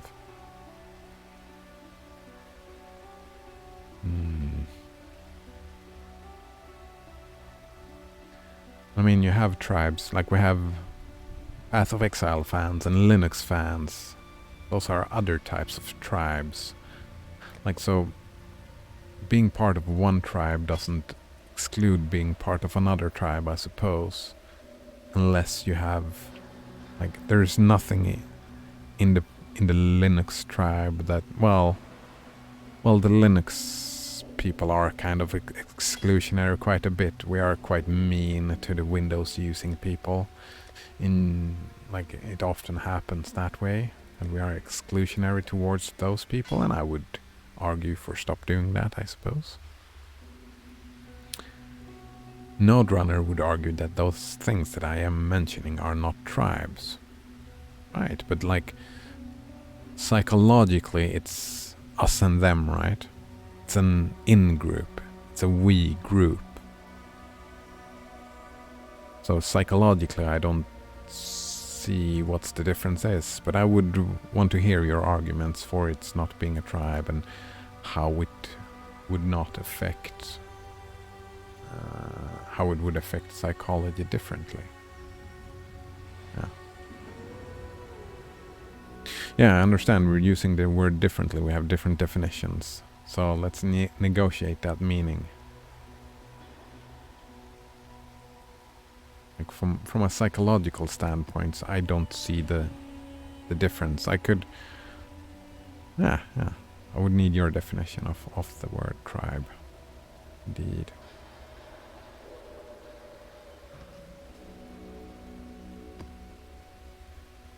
Did I finish? Yes, I'm pretty sure I finished.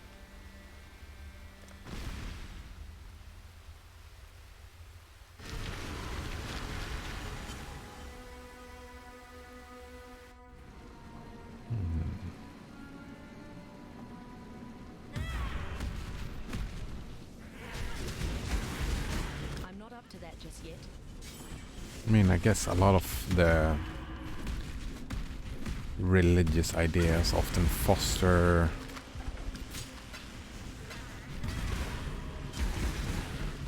solidarity, I guess. Communal efforts. I'm not good enough at religion to say whether they Like I do know that religions have been used as excuses for many wars. And I don't like wars. I would like to see less wars. That is for sure.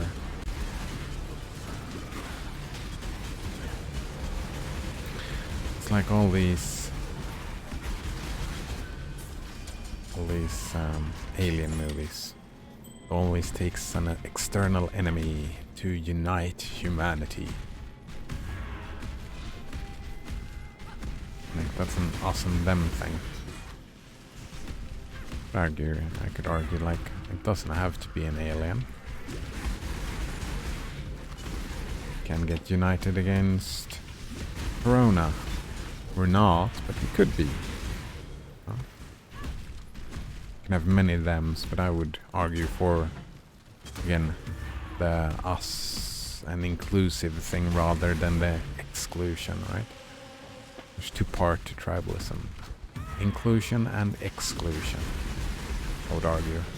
And my preferred focus would be inclusion rather than exclusion. Does that make sense?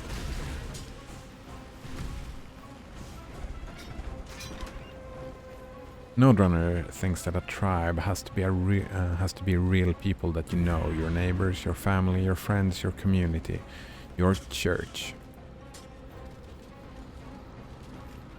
This is what a tribe is. It is people who work together and help each other out. Yeah, I mean, a country does that as well, right? It's the same thing, it's just on different scales. Like a community, you know, there's someone, I don't remember the exact number. Someone said that you can at most, and like, well, you can know, like, be friends with or acquaintances with like 50 people, 100 people, something like that. Anything over that is, then there are people you don't know. They might be faces you recognize, but they won't be people that you know. So in your mind, a tribe cannot be larger than...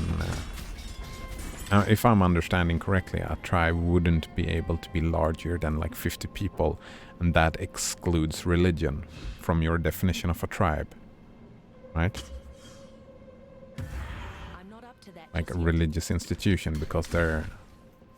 What you're talking about is what more people would define as a cult rather than a religion, I think.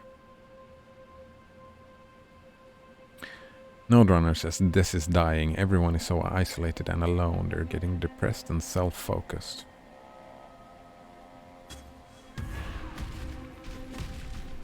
I mean, I can agree that depression is an issue in many countries. But, I mean, I wouldn't say that... And I would agree that, like, isolation is one of the greatest causes, like not the only cause, but like one of the greatest causes of depression. I would agree with that. I would say like self-focus, like narcissism is a side effect of depression. Indeed it is, and it is a problem. And we're encouraging narcissistic behavior is also a bad thing. I would agree with that. Part of this is COVID, says Node Runner, but it was like this before. Yeah, it is indeed. Like it has been the trend, like in my country and in your country. I don't know about like everywhere in the world. People have become more isolated. Like we spend more time in front of the computer alone.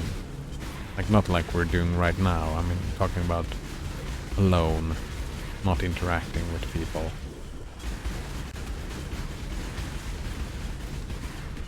Node Runner says, like going to dinner with someone and they're on their phone the whole time.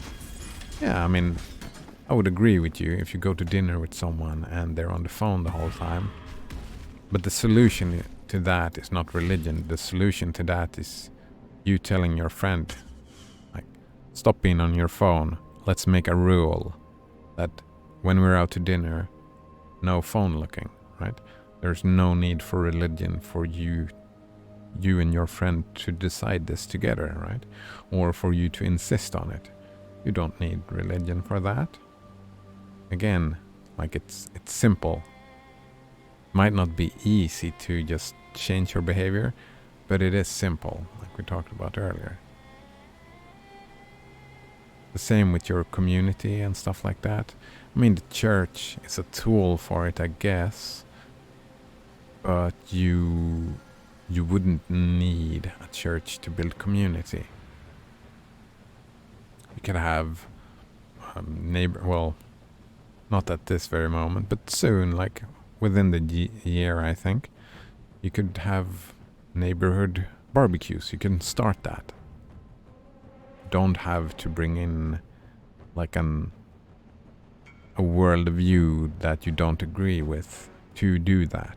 People have used churches, but churches aren't necessary for it. Banana Waffle Monkey puts his phone face down in the center of the table. Oh yeah, that's one way to do it. Taking a stand.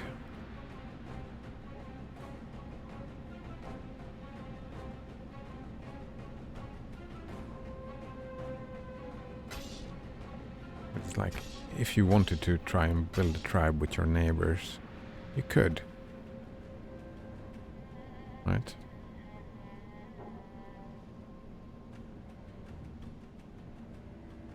There are many ways to build community. And I would argue that having a back-ass, like an outdated worldview to center it around is not the best idea.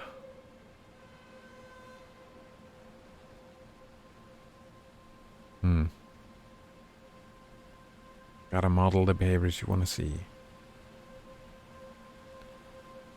Ancestral secrets, bits of the chimera. What is this? Shaper, rare, reflect, nemesis, reduced flask charges. Ugh. I mean, this is gross. Yeah, he rolled a meme. Yeah, that's just gross. I don't want to see that.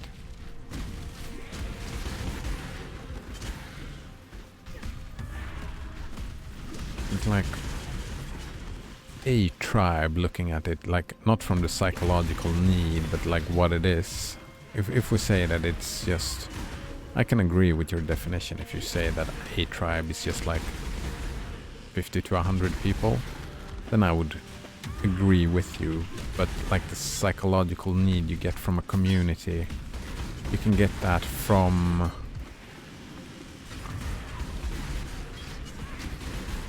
well, not even the psychological needs, like societal needs.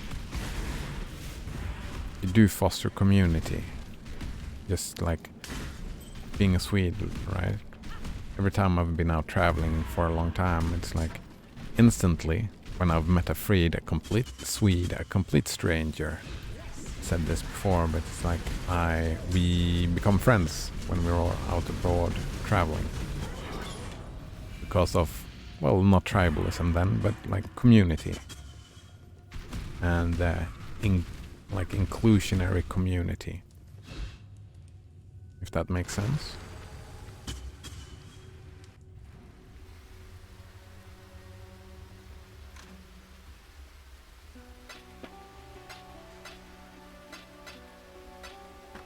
One could argue that that is actually why it brings up to what you were saying, like including including more religious lingo in your language instead of like me trying to exclude it. Well, bring it out. One could argue that having that type of language would include religious people in the way you speak. Right, if that makes sense. So you could argue that would be inclusionary. But then again, I wouldn't argue that me removing, well, trying and failing miserably and not really trying super hard, but trying a little bit at least, trying to remove those bits from my language would not necessarily like make me an enemy to like an outgroup to anyone religious. I wouldn't like necessarily try to exclude a religious person or something like that. I would want to agree to disagree with our worldviews and try to find a way democratically to coexist.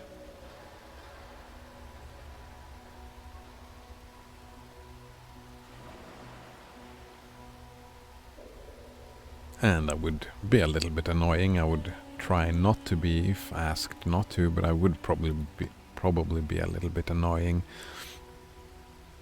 trying to argue and challenge person's belief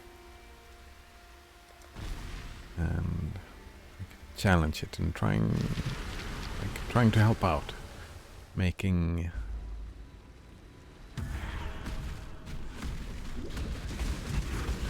like either strengthening their belief by holding up to my scrutiny, or if it doesn't hold up to my scrutiny, then strengthen their belief in changing it so it does hold up in the end, right?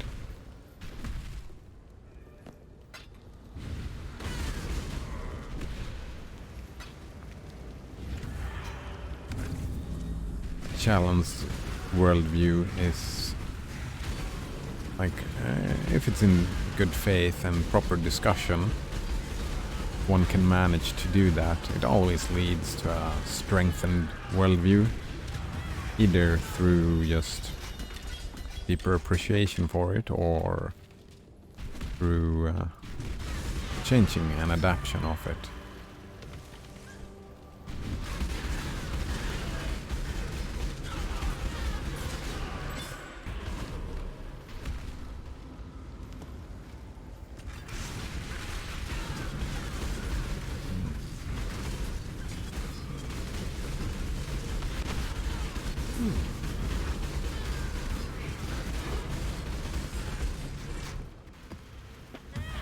So I put a pin in a bit earlier. It's like my focus has been very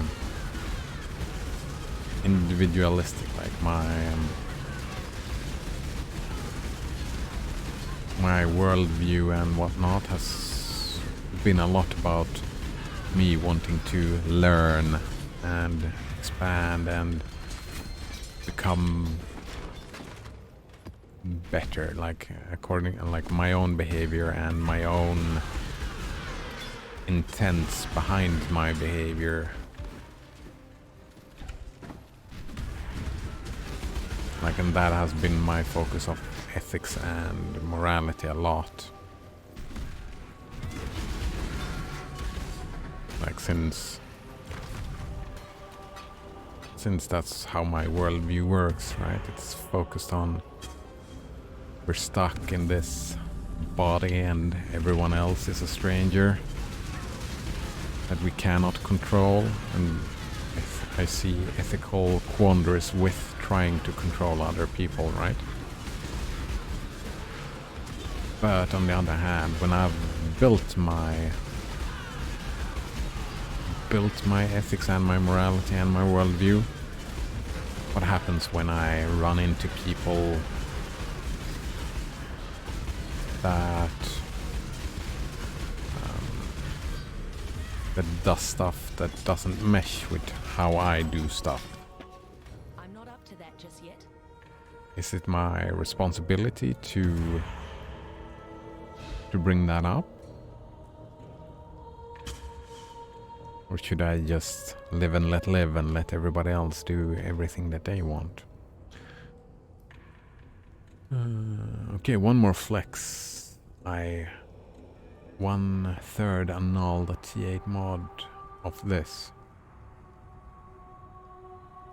Penetrate elemental resists, add cold damage, penetrate cold resist, chance to inflict cold exposure on hit. Wait, You just removed a mod from that? Holy shit, that is lucky fucker, eh? Nodrunner says, not everything is good about religion.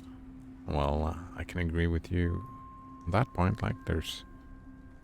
most things have stuff about them that I like and that I don't like, right? Yeah, it removes a random modifier. Lucky fucker.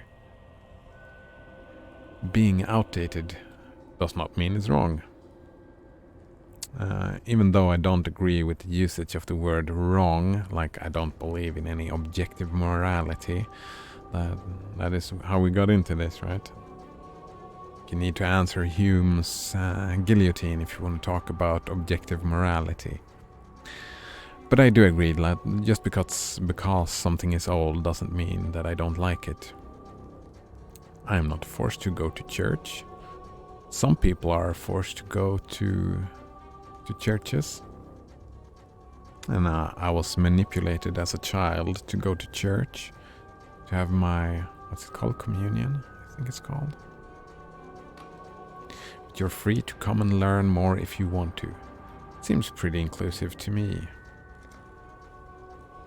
Yeah, are you welcome to the church if you're a Buddhist? Like, I don't want to come and learn. What if I want to come and teach? What if I want to come and teach that God isn't real? Would that church include me then?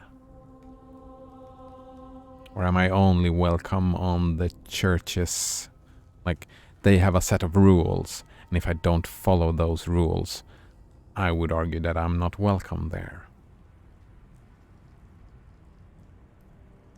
Because I am not interested in learning about religion.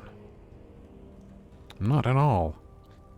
I mean, the things that I don't like about religion, those are things that I would, like, if I wanted to go to a church and have this kind of discussions, like, one of my goals would be like, it's a two-way street, right? Would want to have my influence. I'm not up to that just yet. Like we were talking about. The end and the means and all that.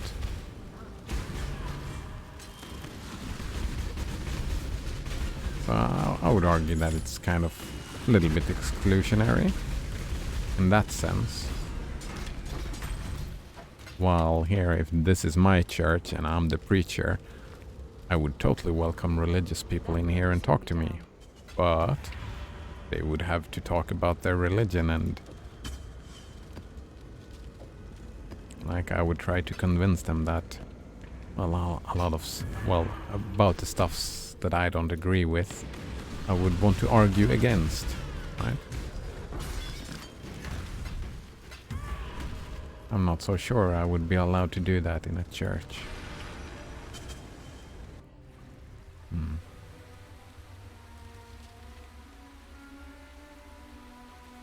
Wait, no. 1/3 annul means that I had 1 in 3 chance of removing the one mod I wanted.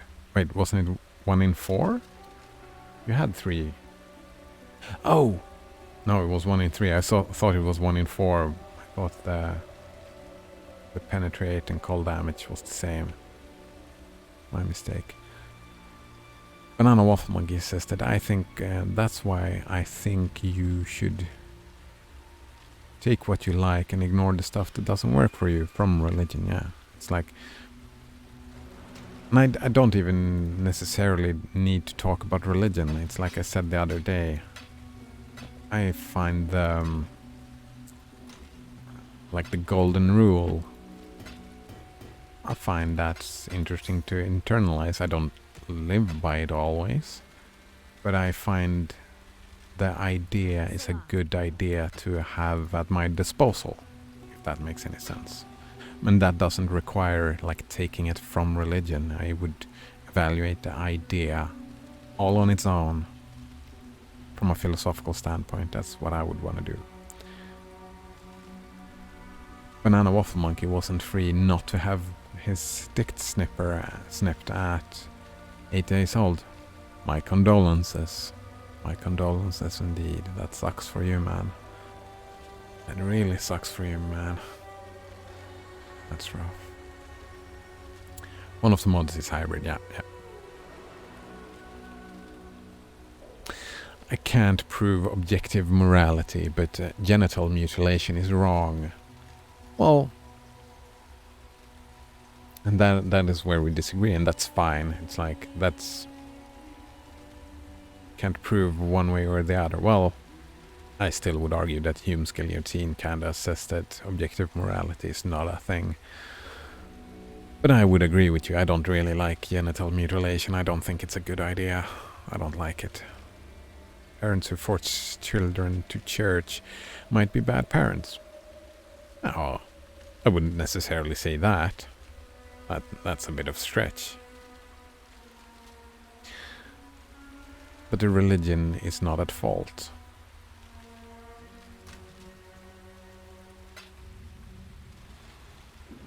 No. And we're not... Well, now I'm doing a little bit nasty here. I'm sorry about that, but... And I think I've been blurring the lines a little bit. We weren't talking about religion. We were talking about the tribe that is being religious. Or are we not? No, I'm confused. Are we talking about religion or are we talking about tribes? Because a tribe was like a 50 to 100 people, right? And a religion is not a tribe then. A religion is organized. It's like, just like a country is a big organized institution, or a religion is a big organized institution, right? Good to see you. And a lot of what I'm doing is arguing against the institution. And I would probably argue against the tribe who was part of that institution. Like, the lines get super blurred for me. Like, what is a tribe? Feels like the tribe isn't really helping me understand what we're talking about, your definition, like the... Maybe I misunderstood your definition altogether, because since it doesn't make a lot of sense to me, probably I did misunderstand.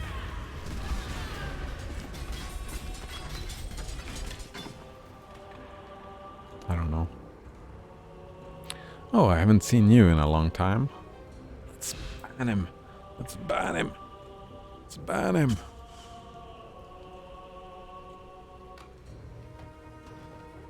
Banned. Oh, it was 2 of them even. Bots.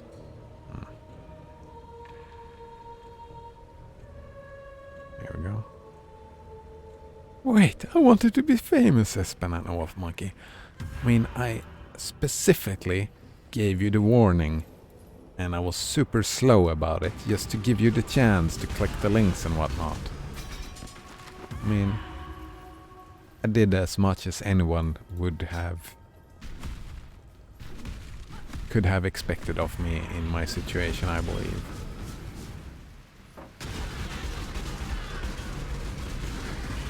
See, look at that, even my banning message showed up after you said wait, so I banned him after you said wait. Which actually reflects terribly on me. It's like, you said wait and I said, fuck you, I'm not waiting. But that's not what happened. That's not a charitable interpretation of what happened at all.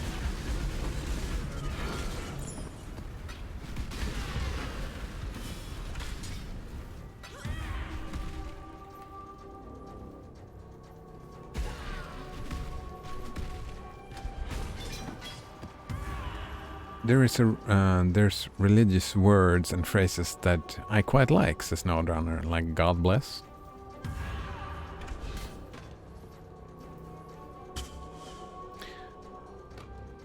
And he doesn't believe that in God, or that somehow can bless by my mere mention of his name. I mean, I like the German word, it's Gesundheit. Where you wish someone good health. I would argue that that is quite equivalent. Wishing someone good health. Like, if you say to me that God bless me, it's like, well, that's an empty saying. Right? For me, that's saying, like, if you're saying God bless to me, it's like, well, that doesn't mean anything to me. Well, if you say I wish you good health, that does mean something to me. Right?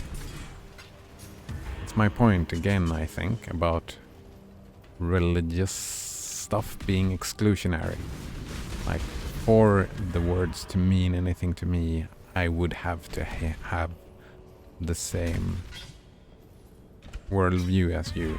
In this example, I would, for the word to mean anything to me, I would need to, well, I mean, semantically speaking, I guess I could have do a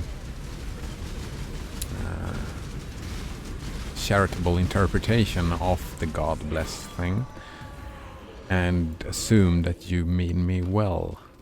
But semantically, I would prefer you wish me good health, right?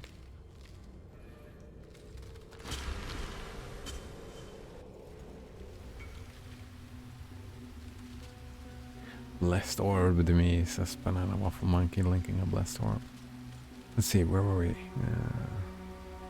However, I find it's a nice thing to say. Yeah, the intent is nice behind. I would have to agree with that. The notion that, well, it depends on the intent, right?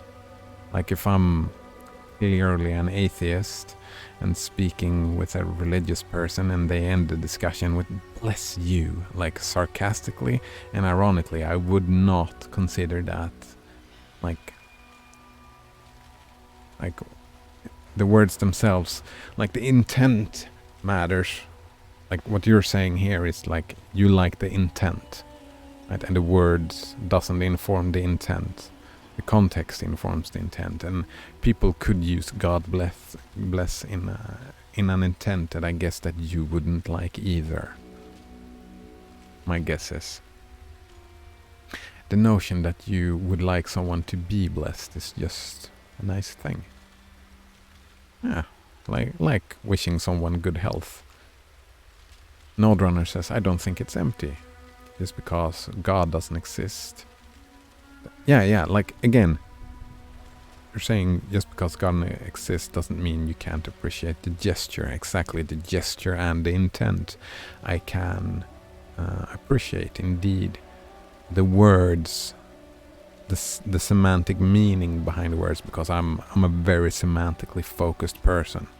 I really care about language and what the words mean, because I find that one source of miscommunication is when we use words that mean different things. Like tribes, for example, we have had a couple of misunderstandings because the word does not mean the same thing for you and me, right?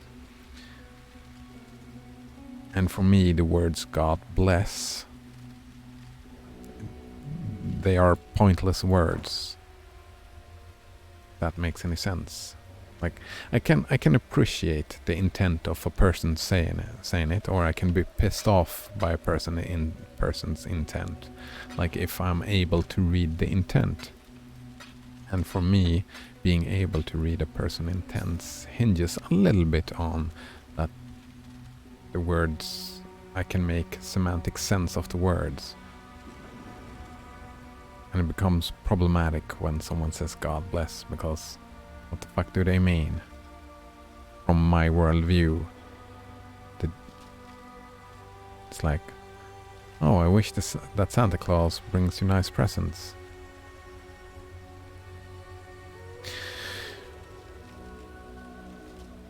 Well, we can separate the semantic meaning of Node says. They're not pointless if they have an intent. And that's what I'm saying. We can separate the intent from the semantic meaning of the words, like the linguistic meaning of the word. We can separate the two and discuss them separately. Do you agree with that? Because that is what I'm trying to do here. That I'm having the intent. I agree with you completely that I can evaluate and appreciate gestures of different types of intent, even if they use words that I don't agree with. But on the other hand, we can discuss the actual words and look at those words, and I feel that the intent can be expressed in a more inclusionary manner. Like, for example, the German word Gesundheit, which they say when someone sneezes. I'm thinking about sneezing, which means I wish you good health, right? It's the intents are super similar, right? They mean you well. They want you something good for you. But one of them fits with more worldviews. Like just looking at the semantic words, the intents put aside the actual words and what they mean. Like, would you say God bless to a Buddhist, to an atheist? Like, your intent might be well and good and all that, but Banana Waffle Monkey said, I think I care more about the consequences than the intent, but I value both at some extent. Yeah, I would value both as well. Yeah, I've been trying to think more. As you have noticed again, I'm hyper focused on intent. I want to explore more into the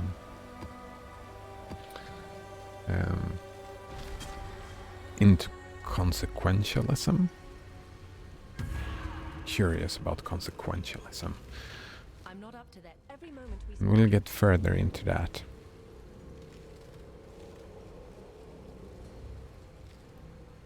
Yeah, there we go. And that is probably what I'm doing. Like, the consequentialism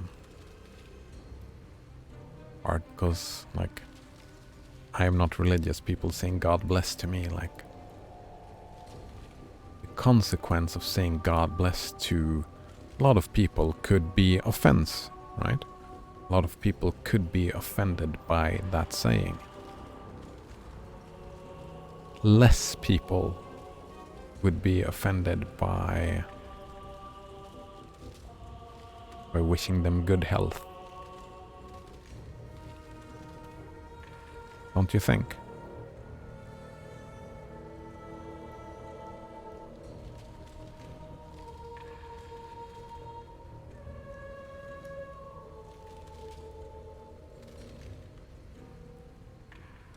Let's do this. strange anomalies.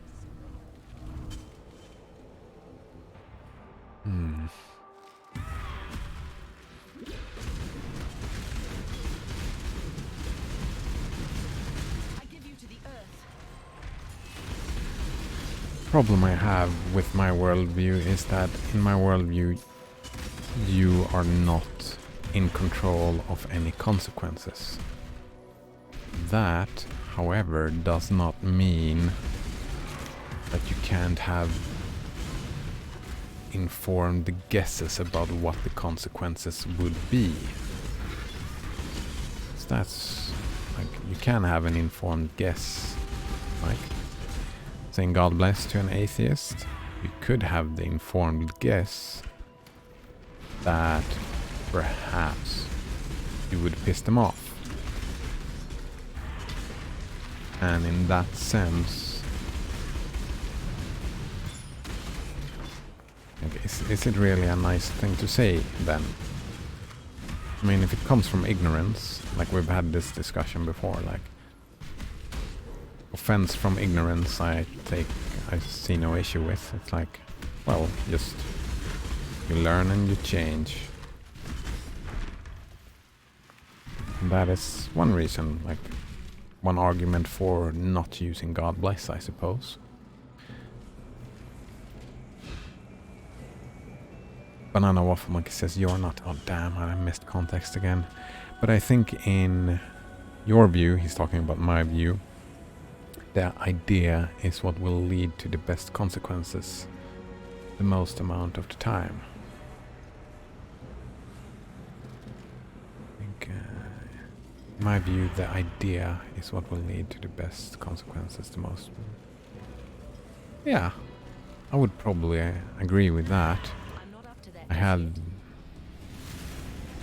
had yet. a similar discussion. I don't remember if it was here us talking about it, but no, that was on a YouTube video comment section. I had the discussion where someone argued that in politics, like since humans are super emotional creatures, the biggest way, like the best way to influence and change the world, he said, was through like emotional arguments, right? If you know rhetorics,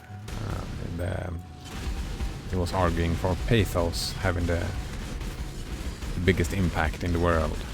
And I'm like, sure, like in a short term, like winning an election or whatever. But in the long term, like look at what has changed the world. And yeah, it's been science. It's been rational ideas has changed the world beyond compare in just a few hundred years. So yeah, I do find that ideas are. I mean, if you enjoy. I mean, I guess in here we've actually just from that side. I think we find a crux of disagreement between what me and Node Runner says, because Node Runner has, I believe, I don't want to put words in your mouth here, so please correct me if I'm misunderstanding stuff. But I get the feeling that Node Runner has great issue with modern society, and that a lot of things has changed for the worse. And that is a point of Banana Waffle Monkey does too. So we both have that disagreement, because I would argue, like in the time span of a few hundred years, every metric, not every, but like a vast majority of ways to measure human well-being has increased. Well-being has increased in all, not all, but most, and I mean significantly. I mean like 90% of metrics, I would say, have increased in value. Would really recommend a TED Talk of Hans Rosling, or even the book. I don't remember what the book is called. I have it here somewhere. Node Runner says, I didn't say God bless for a long time, but I started adding it to my language because I realized that you don't have to be religious to use religious phrases, because it's the intent that matters. I'm not up to that just yet. Well, and I guess here we are, we're getting into the consequentialism that,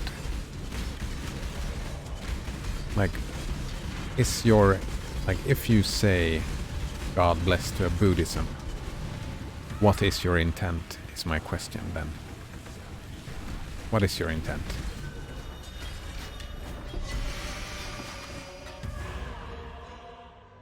Is your intent very that well-meaning? And since you are not religious, you don't believe in God, instead of saying, I wish you health, is your intent really that well-meaning? Since, I mean, in essence, you're not telling the truth, right? You're not expressing a truthful intent, right? God bless, you don't believe that God will bless them. So what is your intent, I wonder? If your intent is not for God to bless them, what is your intent? And why would you, if your intent were different than God blessing them, wouldn't other more fitting words be better? Like, can't you express your intent in a more semantically and less prone to misunderstandings? In a way, less prone to misunderstandings, if that makes sense. Banana Waffle Monkey also hate that everyone is on their phones, for example. The phone is just a tool for me, so I don't hate just people being on their phones. It's a useful tool. Thinking that that was not a very charitable interpretation of what the Banana Waffle Monkey said, so I will apologize. Because I don't think that is what he meant at all. I think he meant in social situations where we are supposed to be social, looking in each other's eyes and all that. And I mean, I would agree with that, but like when you're sitting on your phone, I'm not afraid of you taking out your knife and stabbing me. So, I mean, I'm alright with it, I guess. I think we might just be disagreeing on how and why. Oh man, I lost the context on that. He continues, Banana Waffle Monkey, that is. Yeah, but I think it's... I think good intentions don't matter when there's negative consequences. I would forgive someone if the negative consequences comes from good intent and ignorance together. I would forgive. But there we go. That's the operative word, isn't it? Forgive. So it's like it's in there. I don't like what happened, right? It is not the phone that I had. It is the fact that in being on their phone, it's like saying whatever they're looking at is more important than you. I mean, that again, I would say it depends on the context, right? But I think in many situations when someone is on the phone and you're together, that charitable interpretation of their behavior would say that in many of those situations wouldn't say that the phone is more important than you are. That is an assumption, right? Banana Waffle Monkey, don't you agree? It doesn't matter if they're Buddhist, atheist, or Scientologist. Saying God bless is not a personal attack on your belief system. It's a friendly way to say you wish someone good luck or positive future outcomes. There you have it. That's my point exactly. Semantically, like the words you're saying, you're not saying good luck. You're not saying positive future outcomes. I wish you positive future outcomes. That is not what you're saying. You are saying God bless. So what is the argument for not saying good luck instead, Node Runner? That is my question. Why wouldn't you say good luck if that is your intent? If that is the meaning that you want to express? Then why are you saying God bless instead of saying good luck? Am I getting my point across there? I feel like that was my point in a nutshell, I think.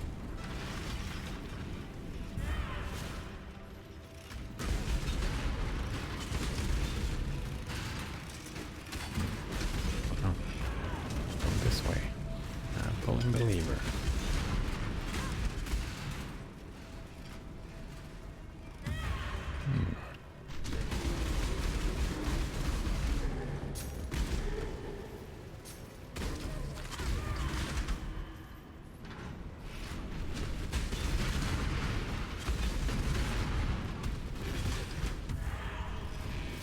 Like, there is probably a Buddhist that wouldn't understand the God bless term at all.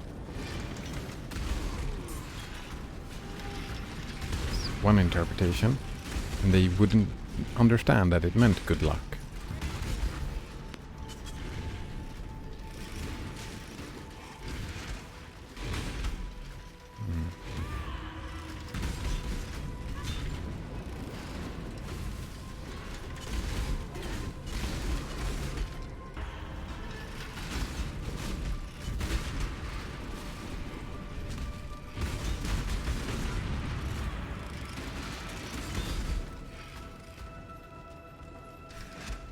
And then again, like connecting it to what Banana Waffle Monkey is saying again. If you're saying God bless to an atheist, and the atheist becomes pissed off from you saying it, would you say God bless to them ever again?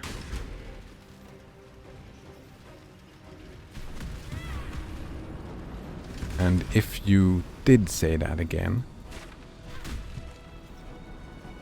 I would argue that your intent is not wishing them. Your intent is to piss them off, right?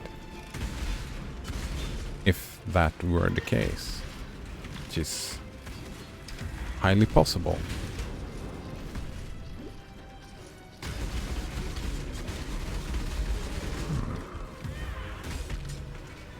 Words change meaning all the time, says Nordrunner.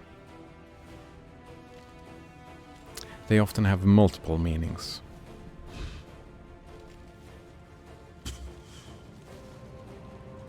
Yeah, I mean, all the time is an hyperbole? Is that what it's called? Hyperbole.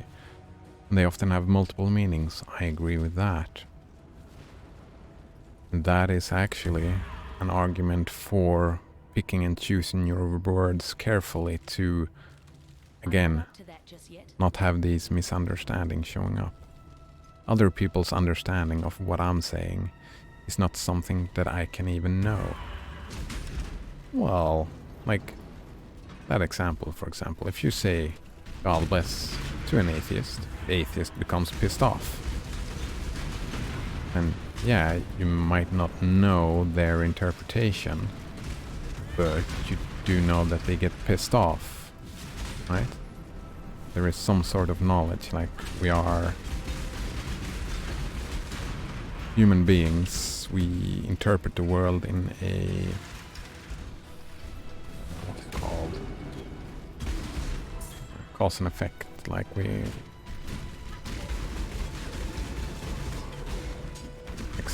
I've heard that quote from a lot of places. I don't know how much I agree with it, but you know, doing the same thing over and over and expecting different results.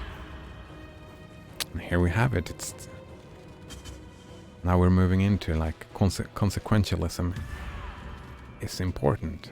It has to be part of the ethical evaluation, right? Has to be.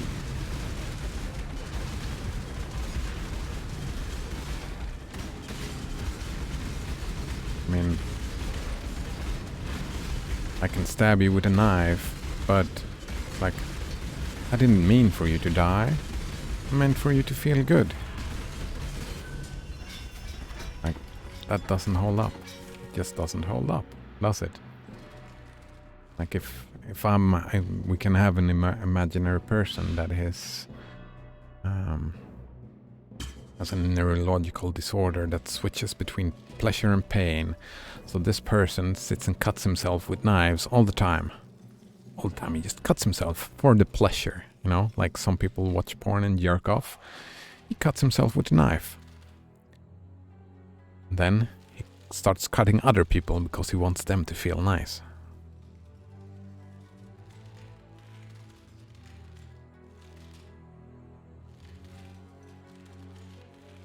Nodrunner says, I wouldn't want to associate with someone who got pissed off from simply saying God bless, even if they told me that they're atheist.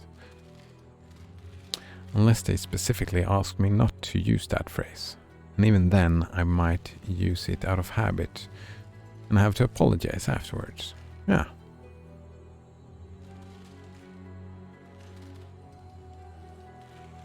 Like, why wouldn't you, like...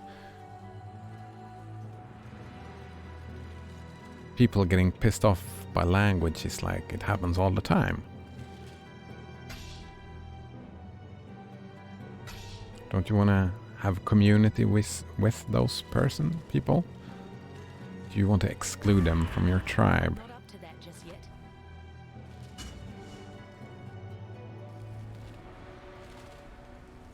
Ray class survival is Like, what if they get pissed off from a misunderstanding? What if their interpretation of what you said was like that you were trying to piss them off? Their interpretation of your intent. Like, because they would have to interpret the words you're saying, right? Not really my job to manage everyone else's emotional state. No, I agree with that. I agree with that indeed. But we are talking about ethics, right? That is what the discussion is about. Ethics and morality. It is you and your, or me, like it's the behavior one has towards other people and what one ought to or ought not to do, right? That is the framing of the discussion, right? So even though I would agree with your statement that it's not really your job to manage everybody else's, like, what is the point of ethics? Like, at all, if not to... What is the point of ethics? Good question.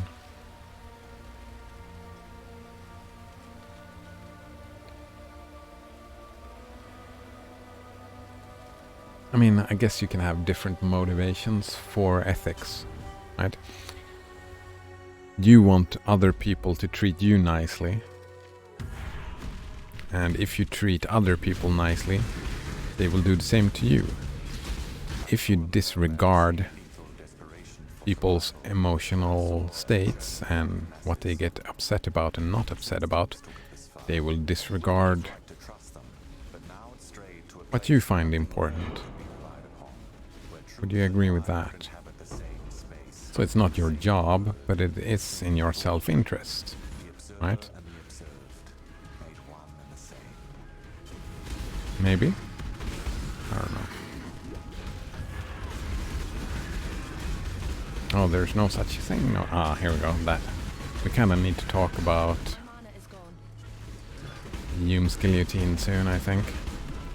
Because Node Runner says I could act completely ethically in theory, but they could still get pissed off.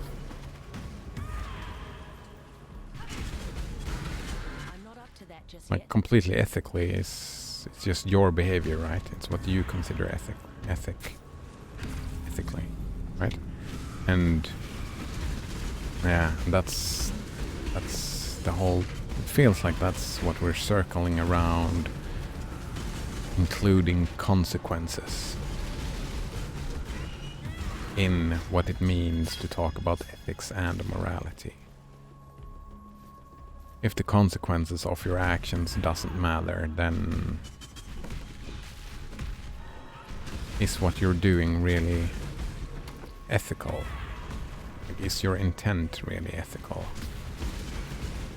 I think I would have to agree with Banana Waffle Monkey's viewpoint here.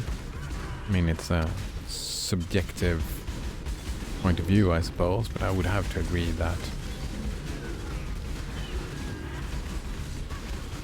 for my behavior to be considered, like, for me to be able to evaluate the ethicness or morality of my own behavior, I would have to, like, intent super important, but my intent is useless. Like, the word intent becomes useless without talking about consequences, right?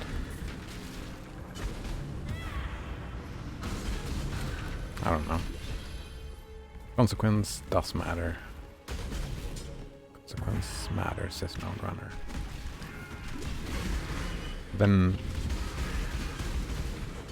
Then again, like I said earlier, then you would also agree that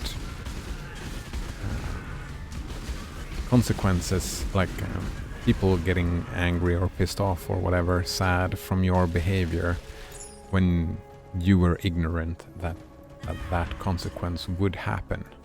You would agree with me that that would warrant forgiveness, right?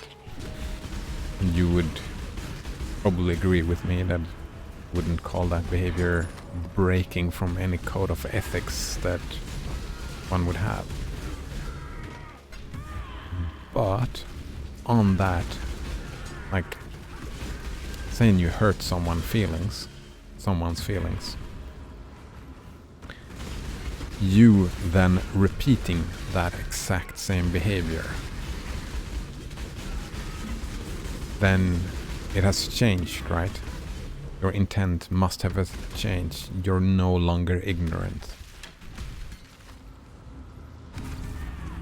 So, if your response to someone getting angry, upset from you saying God bless, you saying God bless again would be to disregard that person's emotions, right?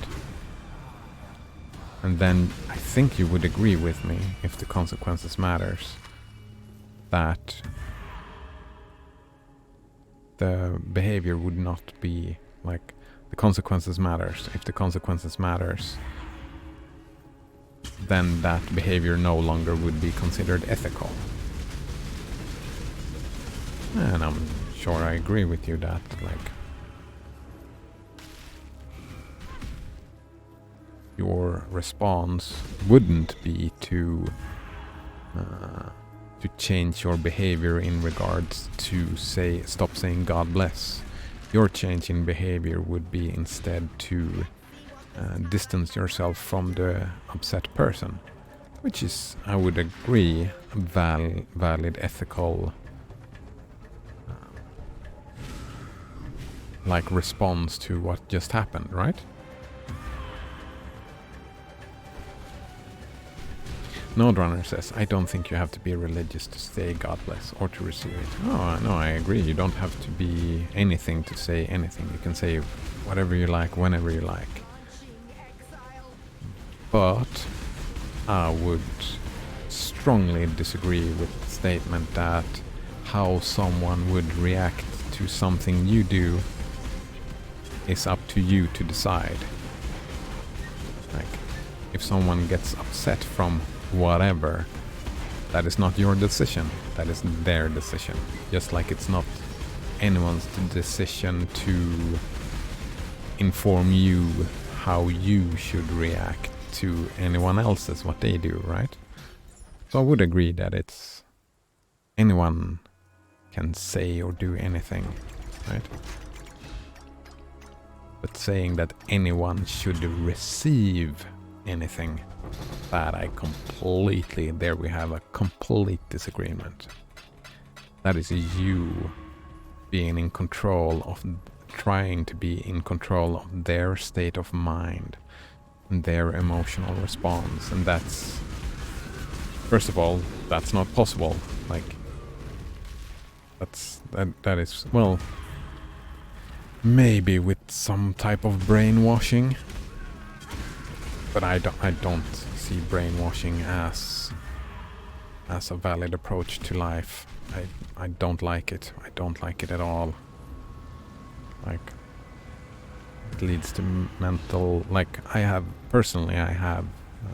had anger issues for a long time. Proper anger issues. And the like a psychiatrist and psychiatry and whatever has helped me deal with it. And like all psychological, like most psychological issues, a lot of it happened in childhood. That the thing was that my anger was never allowed. I was not allowed to respond with anger to anything. So therefore, I never learned how to deal with my anger in a constructive manner. Hence, anger issues. And that is because people try to control my anger. And I don't really like people controlling other people's emotions.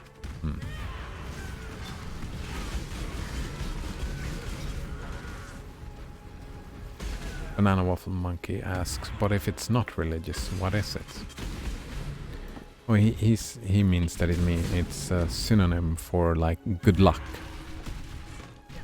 or I wish you good things in your life.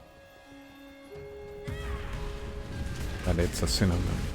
And I mean, we have semantic disagreement, and I can agree with that, but I would rather, even though we have the disagreement, Snowrunner still didn't answer why he wouldn't just say good luck instead, so I didn't have an answer to that question, which is just curious, I suppose. But Nodrunner says, I mean, I'm an atheist, and if someone said to me I wouldn't be offended, I wouldn't either.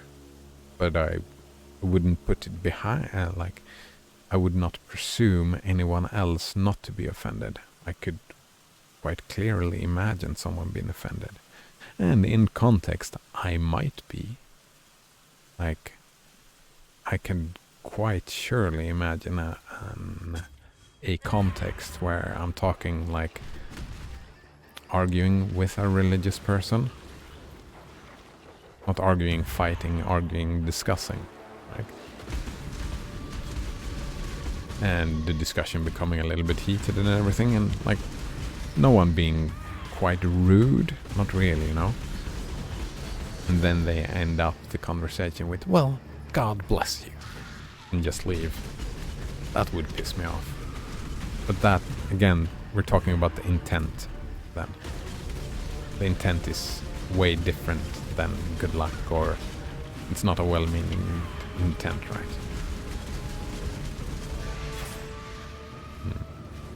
That's not really relevant, but just saying context matters, I suppose. It goes without saying that you can't control what others people's emotional state. That goes against what I've already said before. It does say good luck as well.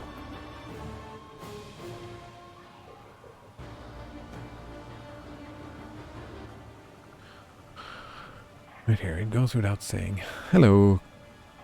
Oh man. Knowles? Are you Swedish? Because your first 4 letters, if you put an extra L in that, it would mean fuck wisdom. And not like fuck wisdom as it's a bad thing. It would mean the literal act of having sex and wisdom together. Which is quite funny in my mind. Knullvis, it would mean like fuck wisdom, but not literally fuck like in fuck something bad, but just the act of having sex in a... I'm not up to that just yet. The rough word for it. Yeah, rough word, there we go. It goes without saying that you... Hello, by the way, Knowles. I don't think I've seen you in here before. It goes without saying that you can't control others people's emotional state. That goes against what I've said already. But you said here, I don't think you have to be religious to say God bless or to receive it. You were talking about how people should receive it, no? I mean, to receive words, you don't have to be anything. Like, I have a glass here that can receive any words I say to it, right? That doesn't matter at all. So my interpretation of that was that how one should be able to interpret it. Which would have been... Like, am I misunderstanding? Isn't that telling other people how other people should react to a stimuli? Hello, Drox. Yes, indeed. Let's kill Drox here. The dick. And Knulvis is offended by my Flicker build, because he's making one too. Oh, is yours better than mine? Yeah, what flavor are you doing, Knulvis? I'm curious. And why are you offended by mine? What's wrong with it? I mean, I can't really change anything about it, more than...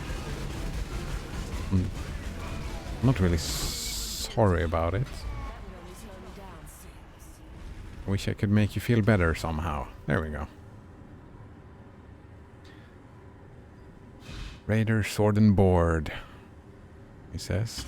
By the end of everything, he'll have 22.57 attacks per second.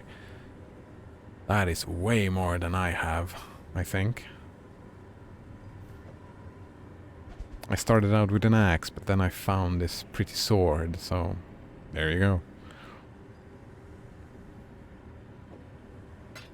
I'm thinking I'm moving too fast already.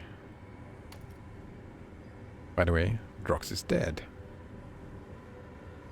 And I didn't die, that makes me happy. Awakened multi-strike? What is awakened multi-strike? That sounds exciting. Oh, I missed out. Nodrunner said I was talking about how I would receive it from my perspective. Maybe I should have made that clear. Yeah, I mean, that's fine. I'm pretty sure that you and me, Nodrunner, would probably receive it quite similar. Maybe I have issues with being a little bit condescending, so my reception would probably a little bit more condescending than yours. Which is, I would consider a character flaw on my side, but, you know, what are you gonna do? You know, try to get better, I suppose. Banana Waffle Monkey says, it comes from Cirrus. He dropped some high-end Pogger gems. Well, I'm quite far away from Cirrus still.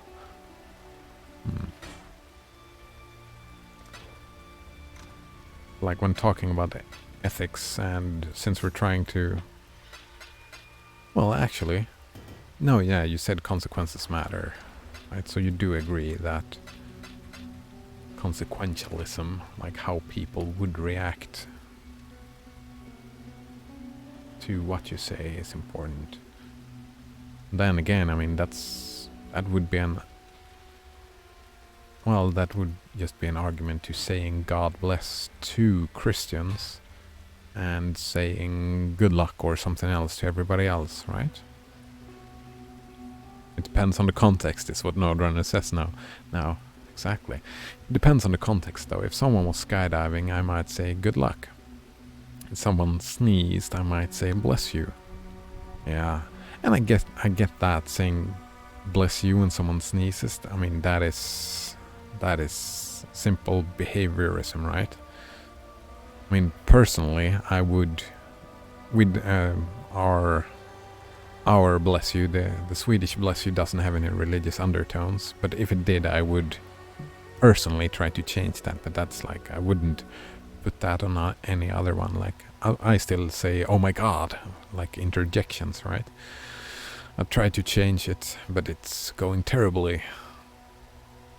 But it's fun for me. Like, it's not an ethical thing, I don't think, my changing my language in that sense. So if someone sneezed, I might say bless you. I mean, it would be kind of weird, like... Well, I think you could say Gesundheit. People say that in English as well, right? But let's assume they didn't. Let's assume that, like, you only had bless you to when someone sneezed. It would be... Oh, yeah. He continues. Or if I was feeling quirky, I might say Gesundheit. Yeah, that's like a quirky thing. If that wasn't the thing and, like, nothing else, like, just saying bless you, it's just trained behavior, right?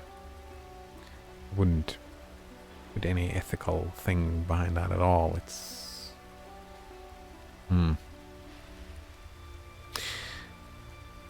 But then I wouldn't put any intent behind bless yous either. I would just... It's just a reaction. It's a reactionary thing, like saying hello. It doesn't really mean anything. Well, that was a bad example. Like saying how are ya in Ireland, which is super annoying. Their hello is how are you. It's super annoying because first couple of months you actually answer and people just look at you. What the fuck are you doing? It's weird. If it was Christmas, I might say God bless. More just because it's a religious holiday. Wow. Yuletide came before Christmas. Just to be Swedish, I guess.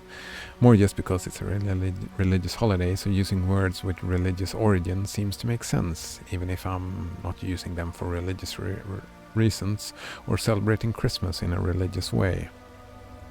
Yeah. Banana Waffle Monkey says, me and my friends all tell each other to go to hell when we sneeze. I mean, that's again, the intent is not to tell people to go to hell. It's just a fun little reaction to bless you. Banana Waffle Monkey says, we have that in America too. The how are you? Oh yeah, I know, but it's worth. Like, you say hello, how are you? I'm fine, how are you? Right. If I know my American culture, it's like the hello is how are ya? That is, how are ya? There is no hello before it or after it. It's just how are ya? There's no the response to how are ya is how are ya, and that was introductions in Ireland. Is it the same maybe in America?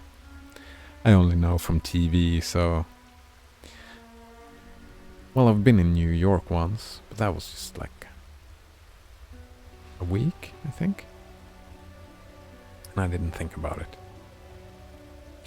Banana Waffle Monkey says, I remember one time the person didn't even look at me as he said. He just kept walking and I didn't even wait for me to respond. He was Irish. I'm telling you, he was Irish. In my head I was like, why was I saying anything at all? Nodrunner says, I think it's regional. Probably is. Regional and probably like subcultural within the region as well. Different communities. Having different norms.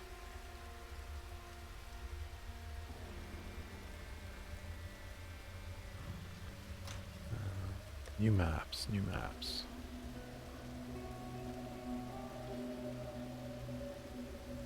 Ooh, are we gonna do a red map? We've already done red maps, it seems. Do like icebergs. So you corrupt these, right? That is what you do.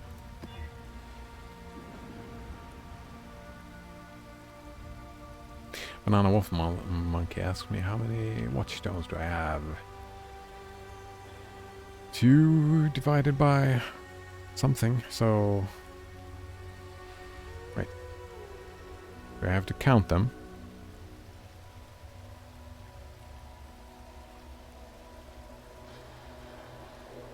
It's a nice fucking map. You're lying. You're lying. Ah, you're coming a long way. Coming along well, he says, Banana Wolf Monkey. Thanks. 811. Wait, 811? Yeah, 8 to 11. Yeah. So we don't have to... A lot of people don't get to red maps. No. It's... Yeah, this map sucks. What are you talking about? It's horrible. It's horrible. I can't do this. There's no way. I need to... yeah, exactly. You missed a bit. It has a lot of things on it. It's just that one of these things sucks. I need to Chaos Orbit. And there we go. They crit on me. No! I can't use that either. Damn it. But I'm pretty sure I need to Wall Orb this. Right? For the thing. This thing? 6%?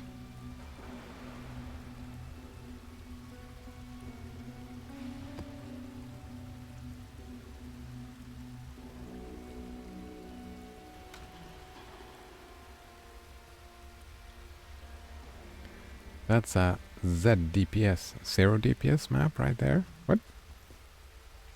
This?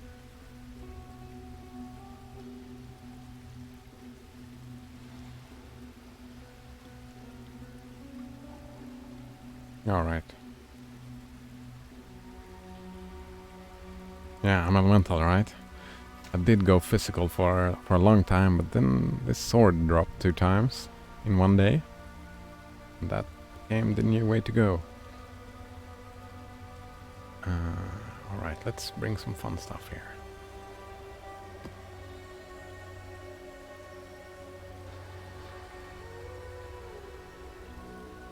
Tormented spirits. Pirandas. Let's use the last Pirandas thing. I have... Oh right, I was gonna do... I still haven't done any of the blights.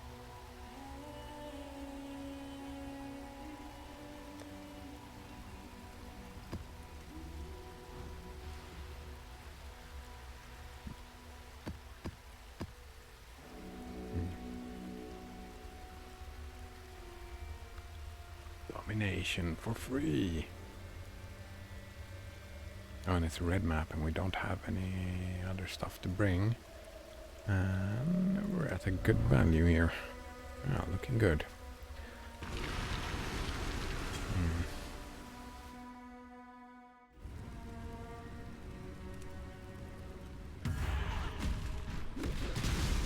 I'm not up to that just yet.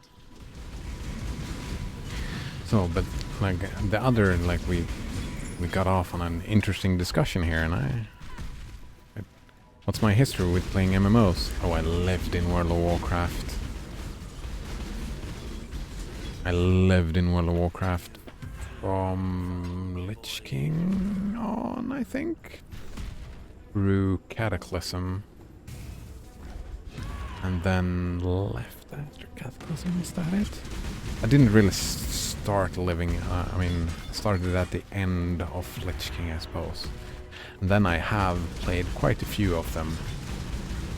I raided a lot in Final Fantasy XIV, like a hardcore raiding guild. We picked a couple of like server firsts, I know. It was us and a couple of other guilds were like half competing. So it's semi-hardcore, I would say. I did play a lot of Guild Wars. Spent quite a bit of time in Black Desert. What more MMOs have I played? I've tried, like, I played WildStar, trying to get that to work. Holy shit, getting a 40-man guild together. That was too bad. Did a couple of raids, but then too much drama. Couldn't hold like, all the guilds just became ripped apart. We couldn't make it work. Which was sad, I guess.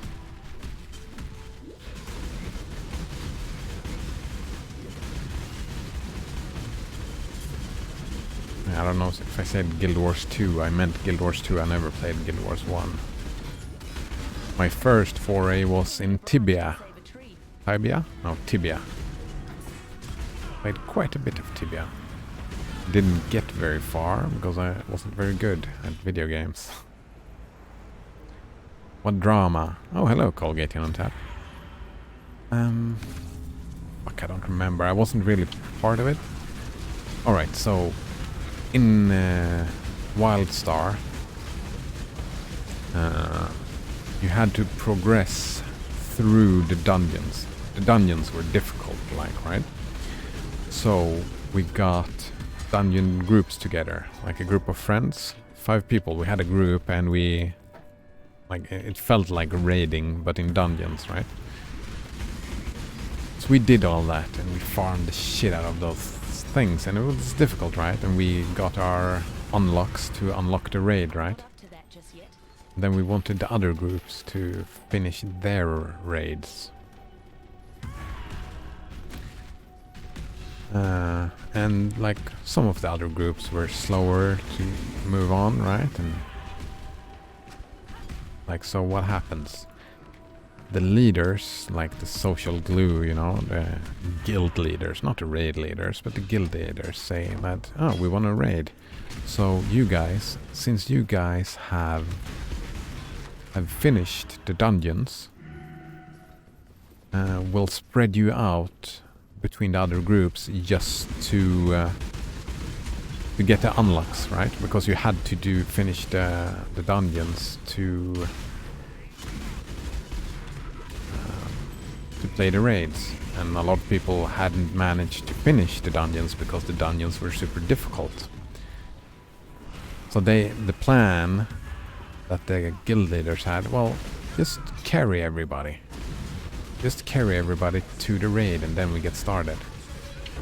The problem was that everybody needed to know the dungeon to clear them. Like, one weak link screwed the whole dungeon up. So what happened was, like, we just tagged along and just had to wait for other people to finish, and we just said this is unacceptable. If you can't clear these on your own, if you can't manage to play these, you won't be able to raid. So we refused. And then a lot of people who couldn't clear it got pissed about it. And there was a lot of drama. I wasn't really part of the actual drama, since I just said, no, I'm not gonna do this, and then I left. Like, I logged off. And when my party was gonna play dungeons, I came in and played the dungeons. Otherwise I played like PvP. PvP in Wildstar was great, by the way. It was sad that game left. Alright, here we go. Banana Waffle Monkey says, the description of my map is longer than some texts I've had to read for uni. That's funny. Nodrunner says, I noticed today that Tibia is quite popular on Twitch. Seems like most players are Brazilians. 22 lines, says Banana Waffle Monkey. That is quite a few lines. Holy crap. That was the drama of our 40-man guild disbanded. I know that there were a couple of others that we know about on our server, and they had their own type of drama. I just heard about it. Like, I'm not a super social person. It's like I had my little group that I tagged along with, and that just was fine.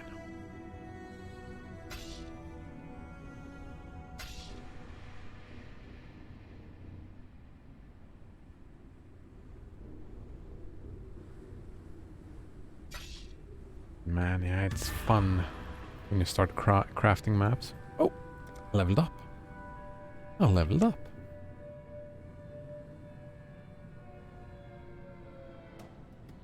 Alright, how many points do I have here? Not a lot.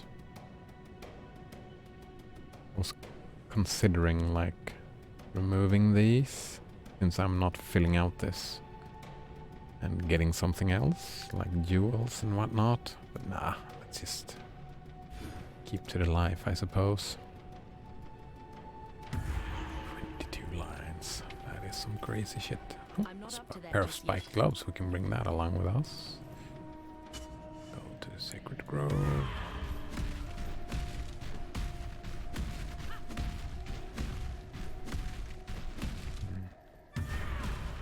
Node Runner's first MMO was called Ultima Online. I've heard about it. It's still the best MMO I've ever played. Oh, I did spend quite some time in EVE Online as well. And I did play a little bit of Albion Online because I want that. The economy of EVE is another one. Banana Waffle Monkey and Link's Empire Sport. I like the context of EVE. It's just the gameplay that sucks, which is sad. I kind of wanted Albion to fill that role, but I had that issue because I replayed when they released World of Warcraft Classic server, the vanilla servers.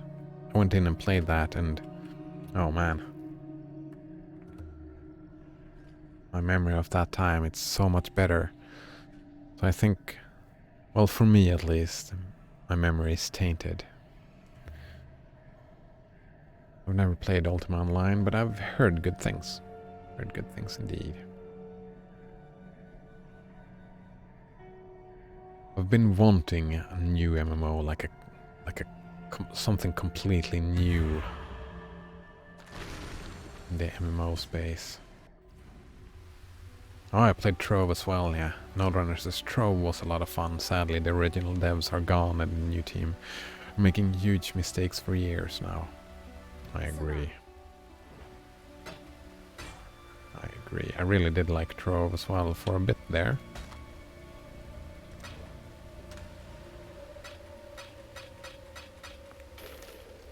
It was a sandbox, right?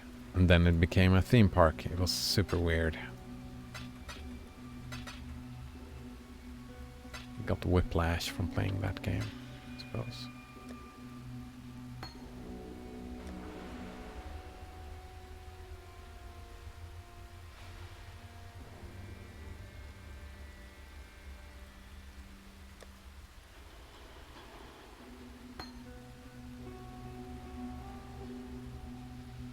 Hello.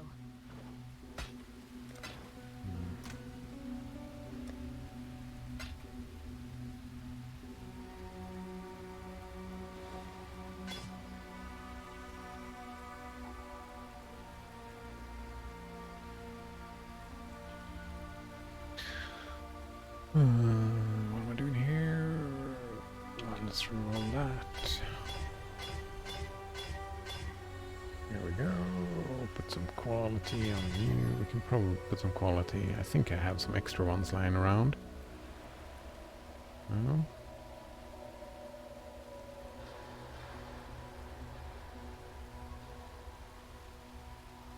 Here I have a couple of extra ones lying around.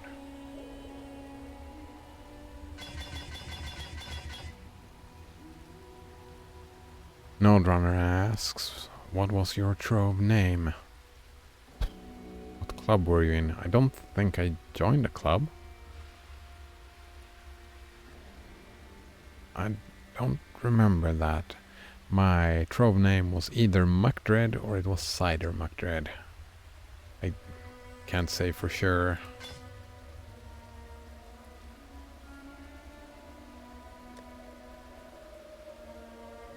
Oh, we can craft on this as well.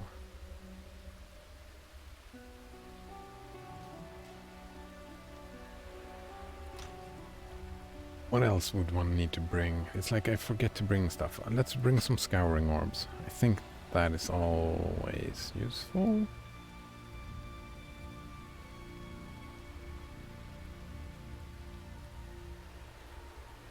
I am considering. I didn't get very far in Trove and it was... No,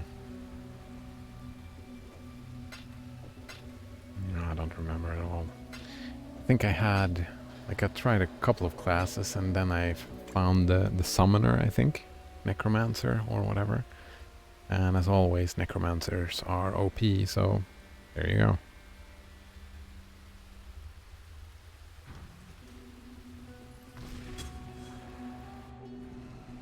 That was Doggy Nukem of traders, voxel busters. Nice. I'm not up to that just yet.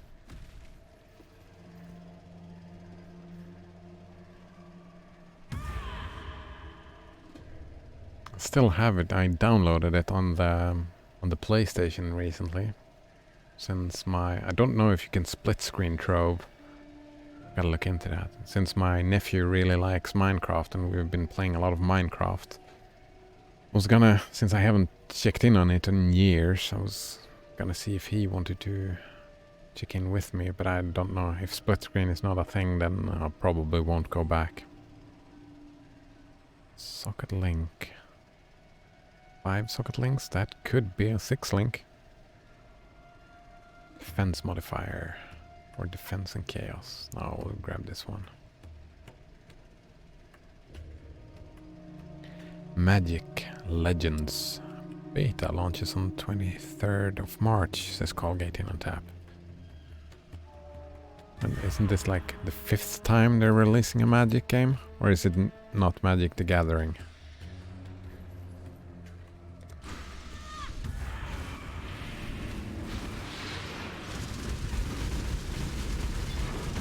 Kind of had my fill with card games, I think.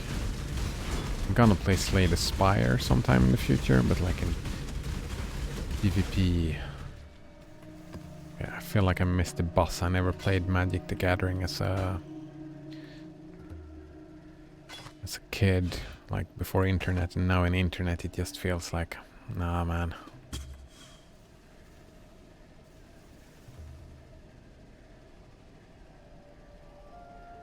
Node Runner says, oh, there's a free open source game, nice, like Trove, called Veloren. Nice, I logged on to check it out. There was a dude in there that I recognized from Trove. Ha, that's cool. Oh, Colgate in on tap says it's an MMORPG within the Magic the Gathering world. Could be interesting. Could be interesting indeed. Veloren. I'll try and remember that when I foray into the free and open source gaming world.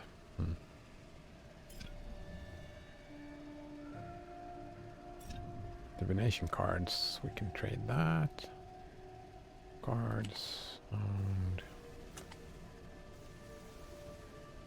like, how does one know if the card is bad or good? Here, a belt. A belt is bad, right?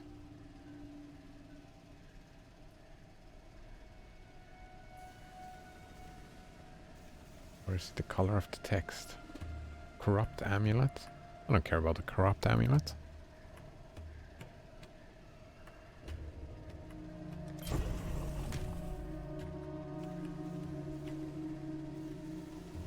Colgate in on tap says, or it's now marketed as an action RPG, but it was originally marketed as an MMORPG. That is interesting though. There has been a couple of tries with action RPG MMOs, but they haven't really worked out, have they? Maybe someone has a good idea to make it work out.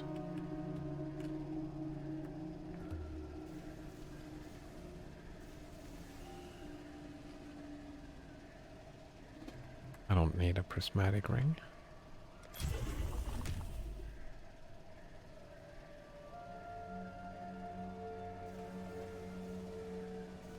Node Runner still has his Magic the Gathering cards from when he was a kid.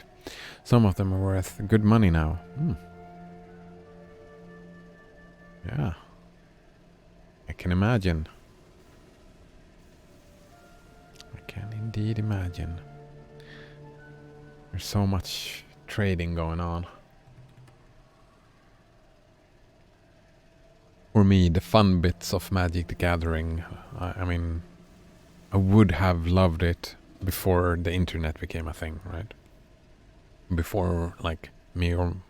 Well, I didn't have any friends, but if I had friends to play Magic the Gathering with, you know, just buying the cards, making the decks from what you had, and just trading among friends.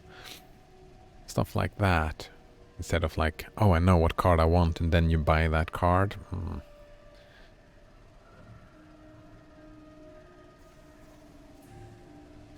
To each their own, I suppose. A lot of people love it the way it is, you know, just min-maxing and stuff like that, but that's not for me. Change a unique. Oh, I do have some trashy uniques, I think. I think I even have trashy uniques in here. Like this belt.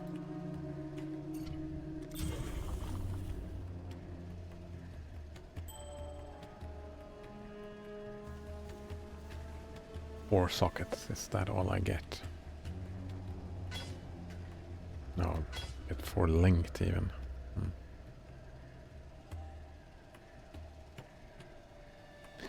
Node Runner says getting away from the internet to play Magic the Gathering was really enjoyable as a kid.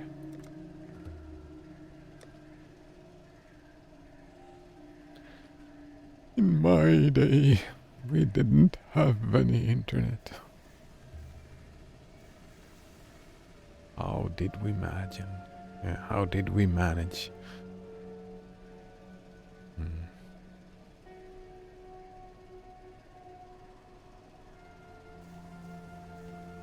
Boomer McDread. Well, just as a kid, like I did get internet as a kid. Like, got like home PCs. Remember, you know, playing the racket ball thing where you bounce. We had a Mac back then. Long time ago. Such a boomer. And then later we got internet in school, and we got like networked computers in the school as well. But I was kind of boomery. I did start a little bit with HTML, but I didn't have any motivation, and nobody, like no adults or nobody else had the same interest. So like no encouragement from either school or parents, and like JavaScript was, when I hit JavaScript I was like, I don't understand anything, like a 12-year-old or something like that. But just ran out until started programming again in my 30s? Oof. Jazzball, says Node Maybe. I don't remember the name. Just where you have, it's like Pong, but you play against like a roof of tiles, and you try to get the ball up over the tiles so it bounces around up over the tiles. Maybe it's Jazzball. I don't. As I said, I don't remember. Brick Breaker, says Banana Waffle Monkey, in caps, so I'm guessing it's Brick Breaker. One of his first Game Boy games. Nice. Yeah, I played a game like that on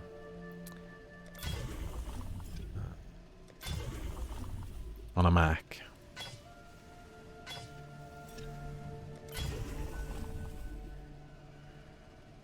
Yeah, it was a good time.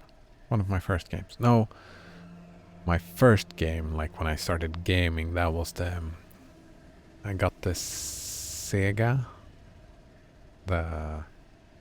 The Sonic games were my first, like an old Mickey Mouse game, stuff like that. Good times indeed.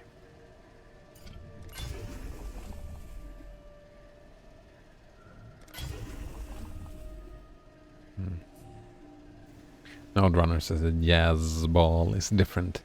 There's balls bouncing around a box and you build walls. Oh, right, to contain them in smaller and smaller boxes, but the balls can't hit the wall while you're building. Yeah, I did play that as well.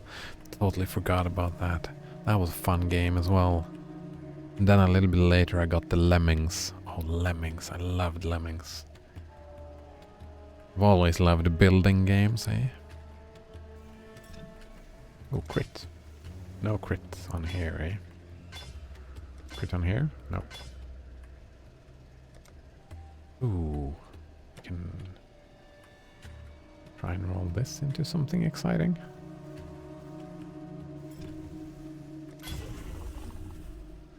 Boring. Boring. Boring.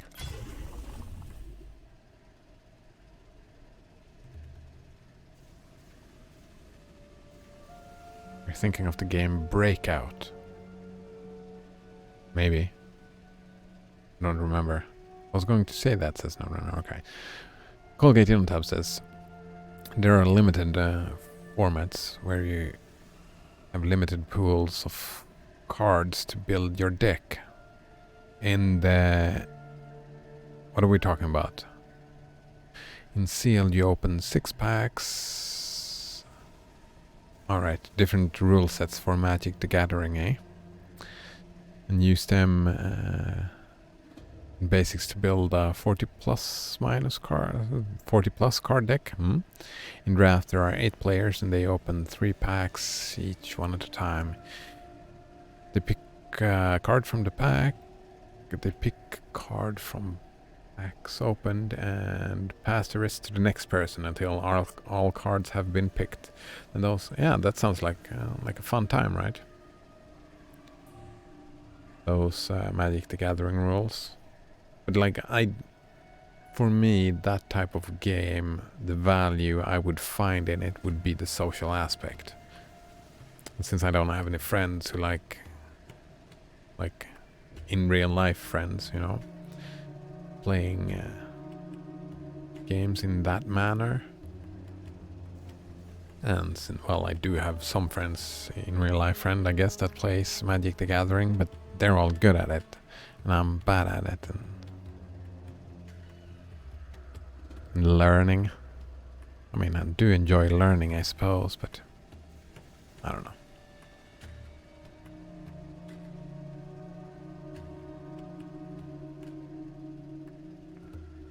Spirit back says Banana Wolf Monkey.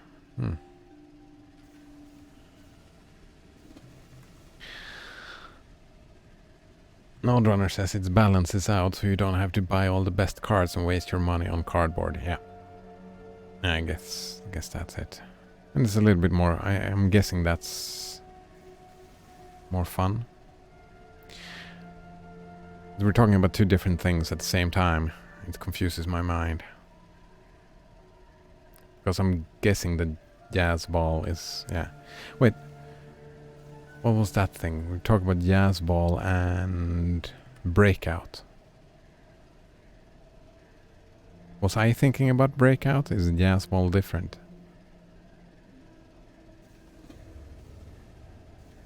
Or what is breakout?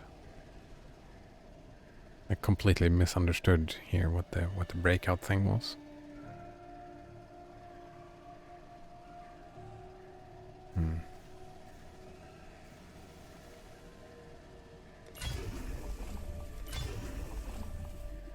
Life on this, say. And all the normal items, it's just a hassle to get that up and running. So, I mean, I could go through here and look for normal items, but I just won't. Can't be arsed. Life. 11 life modifiers. 14 life modifiers.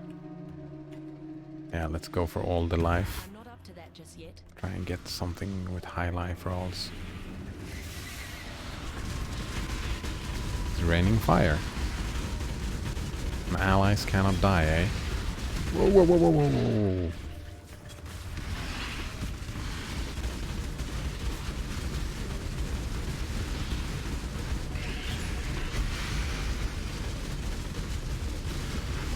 Jules here was really a mean dude. My flasks are gone.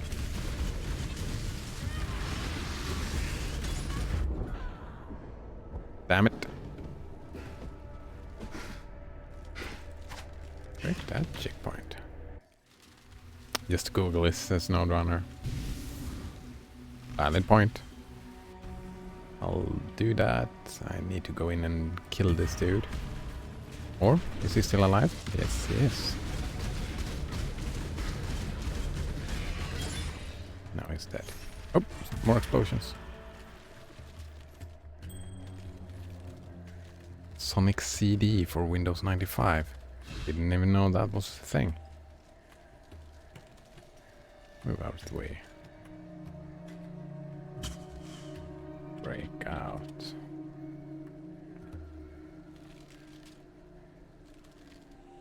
Wait. Oh. Oh yeah, breakout, right? That was what I was talking about, yeah. Brick breaker, Banana Waffle Monkey called it. Brick breaker. Yeah, it's the same game. It's just different. I don't remember. I played one of these. I don't think it was one of these specific ones, but it was a similar one. But yeah, I did play Jazz Ball as well. That was a fun game. Yeah, here, exactly. Then you like put your thing here and then it draws the lines and all the balls just bouncing around. Then you just click somewhere and it drags a line and like you shut them in. And we have Minesweeper as well. I'd rather remember it like it was yesterday. Yeah, exactly. There's a ton of breakout clones, indeed. Yeah, Sonic 1 and 2 and Sonic... Sonic... What was it called? The dude with the fists. Play that as well.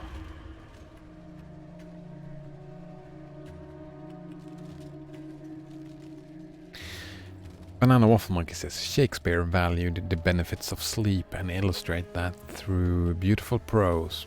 Alright, Edison said that sleep was a waste of time and efficiency. In America we teach Shakespeare but live by Edison.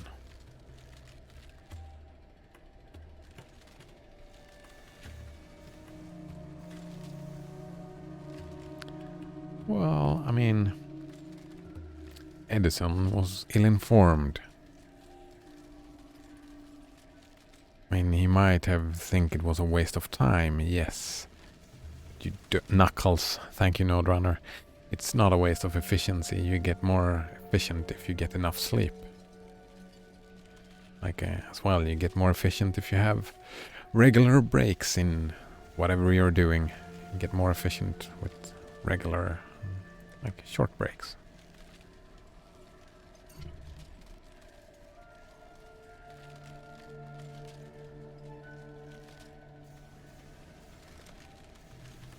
Nope, oh, that was the wrong button. I was gonna press this button. Oh well.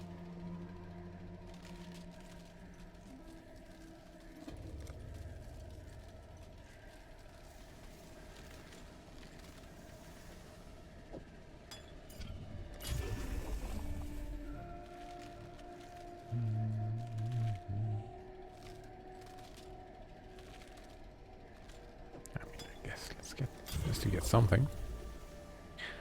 Knuckles. Yeah, he had the Knuckles and his name was Knuckles, right? Tails had the tails and her name was Tails. Or was it a he? I don't know.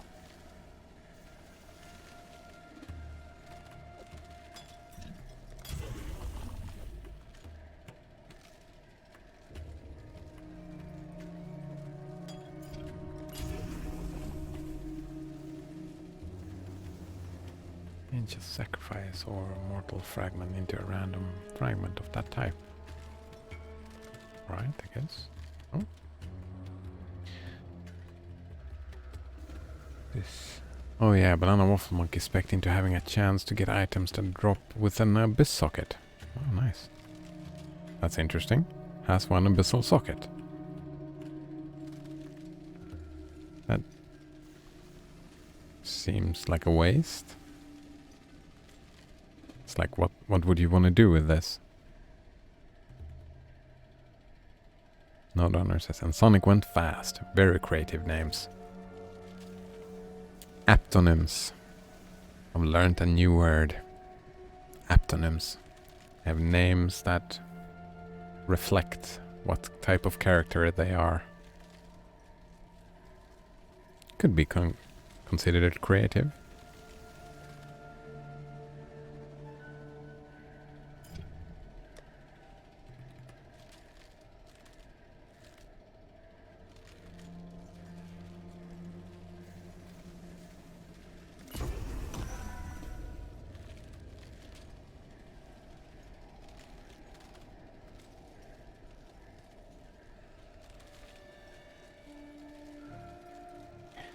Good point. Banana Waffle Monkey says that it depends on what base it drops on. Yeah. I mean, a chest piece with an abyss socket. Ugh.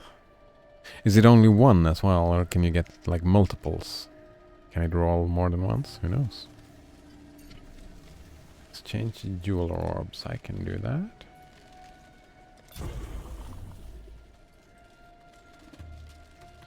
Reforge the color of 2 random sockets of an item, turning them red and green.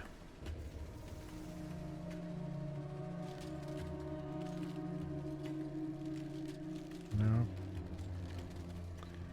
Do I have any 6-length stuff to reroll? I don't think so. On 6 sockets stuff, I mean. Does not look like it. Maybe here.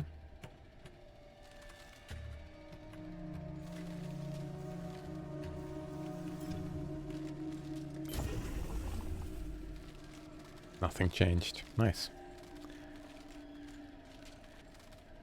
Nodrunner asks, if you had a name like that, what would it be?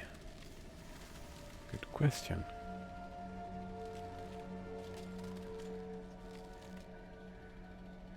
Actually, says Banana Waffle Monkey, has no idea where that mod is coming from. Maybe the map? Maybe some weird shit? Oh, if I had a weird name like that. If I were a one-dimensional character, what would I be? Like, it would be like a name derived from the word discord. No, discourse. Sorry, not discord. Discourse. Right? That's my one-dimensional kind of thing, so...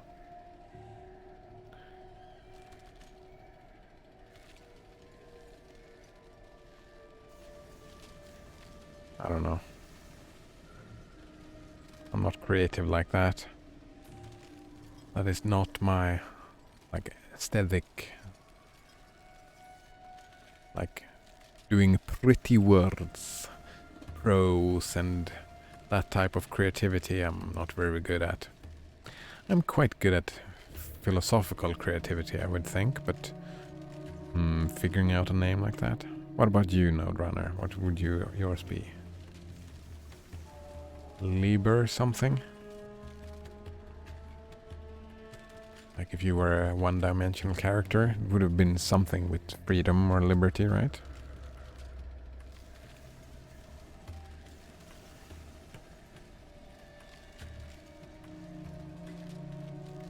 What about you other guys? Are you still here Colgating on tap? Would it be Colgate?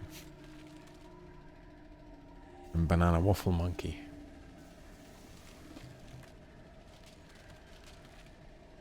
The all-rounder.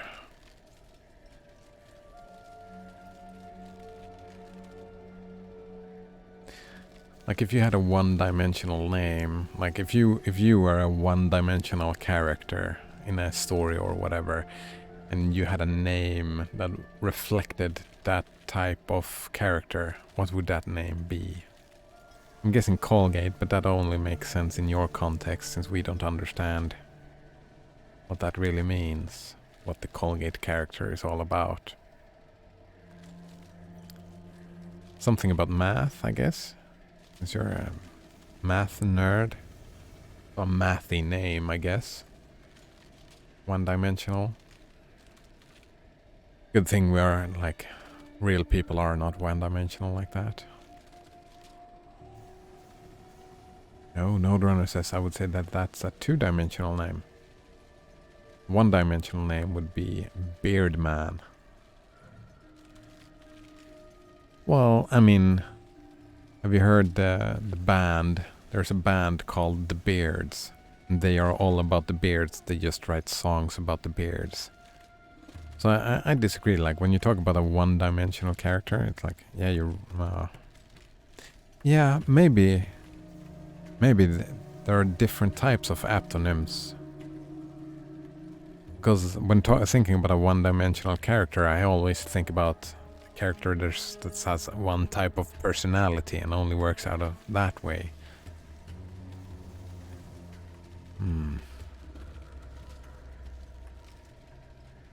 But you know, comparing it to Knuckles, he has the Knuckles. Sonic is running fast. Tails has the Tails. Then I have a beard. Is that like how you identify? It's not more about character then, it's about identification. Would I be Beard Man then? Beard Man, more Hat Man, I think. I've spent more time with this hat than I have with this beard. Colgating on tap says, I guess it would be Shamelessness. Nice name. Oh, nice quality, I guess. I have way too much shame for that. Work in progress, I suppose, though. Can we have speed on this? No. Yeah, no speed on that. can have speed on gloves though, and I think I have a pair. This is trash, right? Yeah, can get some speed on that. That's trash.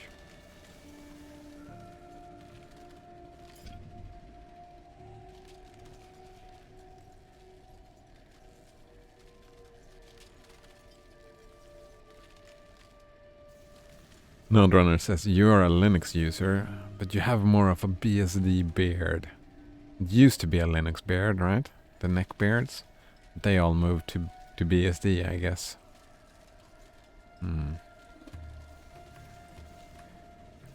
Was considering more doing a Viking beard and, you know, braid it. Maybe 2 braids? I don't know. That seems like a lot of work. Probably Stellafile or something star related, says Banana Waffle Monkey. Oh! Oh man, what's that called again? When you're into stars? That type of science? Cosmology? No. I don't remember. Astronomy, thanks. Banana Waffle Monkey helped me out. Science connotations, literary connotations, love stargazing. Nice. I like that. Literal and science connotation. There we go. There we got some creative word mything. I like that. Stellafile.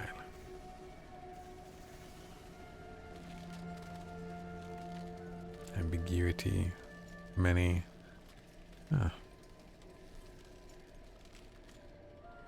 Looking pretty. Alright, so life. Nope. Nope. Nope. Remove a non-life and add a new life modifier. Ooh. Nodrunner says not to be confused with astrology. Agreed. Astrology. Wow. It's blood and ashes. Some people, man.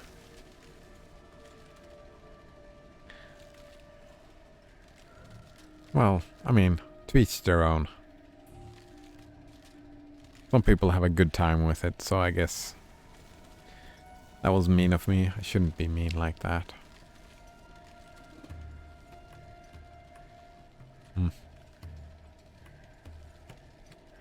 There's another level 2 empower in Banana Waffle Monkey's ritual rewards menu. What the fuck? Congratulations. Getting that rich. Getting rich. Alright, what do we have here? 58 maximum life? What tier is that? Tier 4? That's not good enough. 55, not good enough. That's just randomized, that doesn't help me. Little lightning. Not good enough. Do we have something that does not... Oh, here we go. Remove a non-life and add a life. Alright.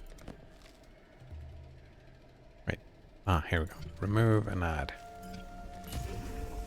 Oh, trash. Trash. Colgate in on tab says, I heard they teach graph equations in high school, schools in USA. Graph equations?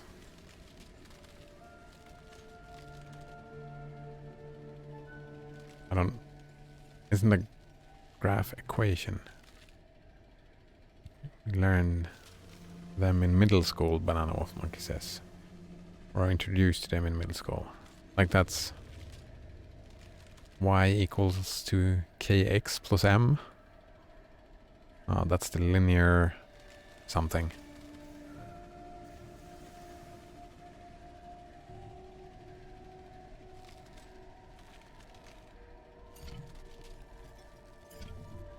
Oh man, it's clicking.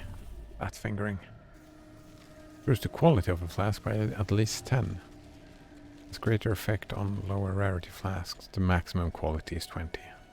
That's a boring one.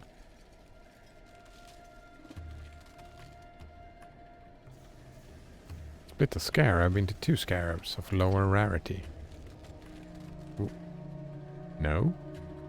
No, thank you.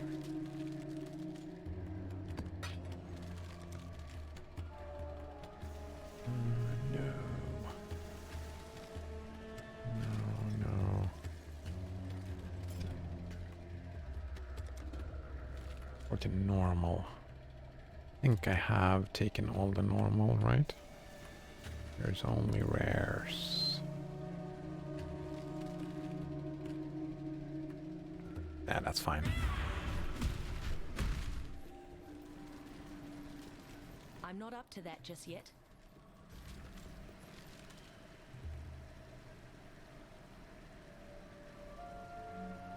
Colgate in on tab says they are equations with unknown graphs.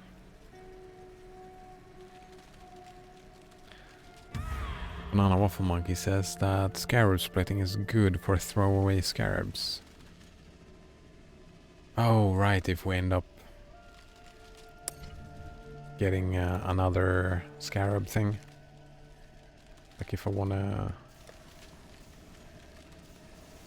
let's see, what do I have? Do I have something... But it's a lower tier, so like one of these, if I don't like this, like 5 additional strong boxes. But strong boxes is fun. Shaper is fun.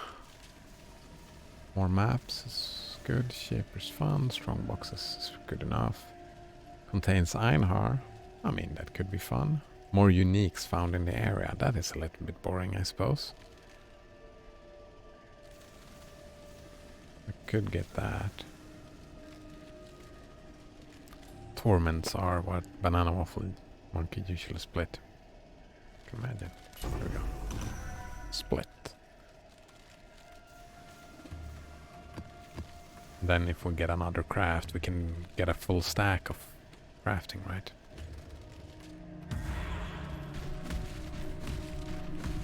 Node Runner says there's a free-to-play... Wait, no, first Colgate in the tab says in Finland we don't even get graph theory at all until university.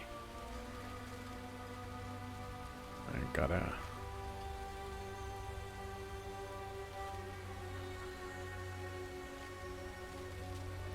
graph theory. Oh no. Yeah, I haven't done this. Nope. I've done this, I've touched a little bit on it personally. Since I'm trying to learn programming, this comes up from time to time, but I've not studied this in school. And I got pretty far in high school without learning this.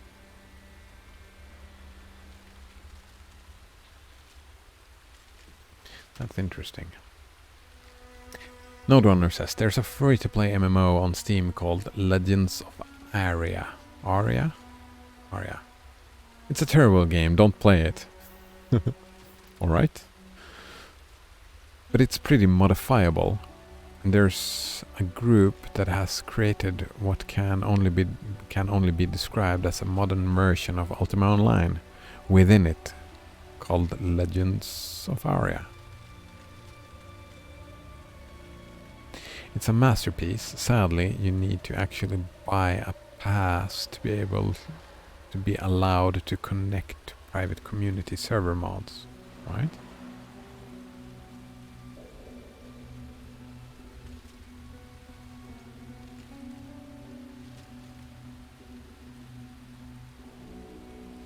And Waffle Monkey says, well, we study your education system here, so you probably got a better system. Lol. Well, a better system, I mean... System doesn't say anything about the contents, right?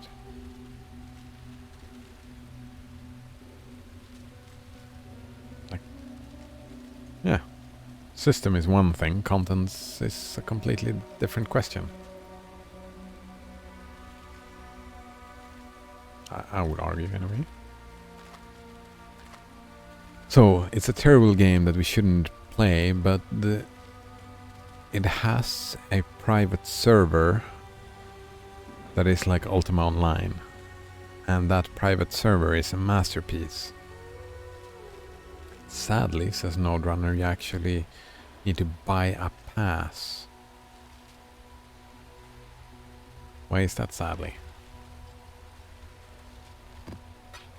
That they want to get paid? It's called Legends of Ultima. Alright, there we go. The game is called Legends of Aria. The mod or private server is called Legends of Ultima, if I understand you correctly now.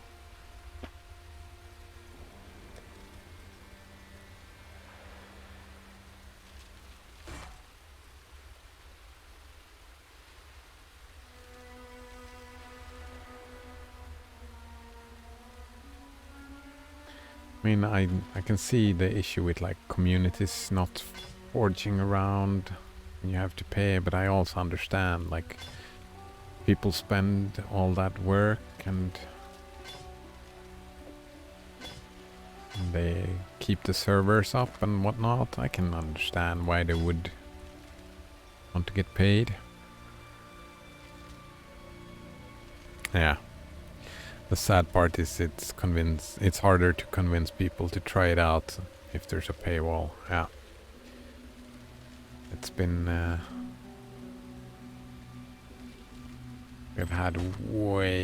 we've become Exile. like there's too much free to play.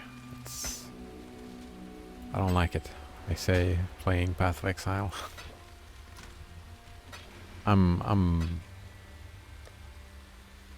I'm like that as well. Oh, Not up to that just costs yet. money?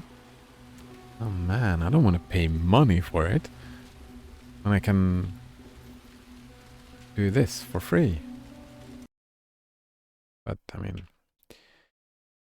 yeah.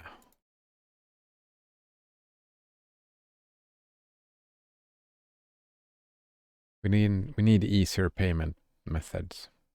I was actually thinking about that. I have been thinking about that we would need, I mean, if you've seen Black Mirror, this is similar to Black Mirror, unfortunately. But like a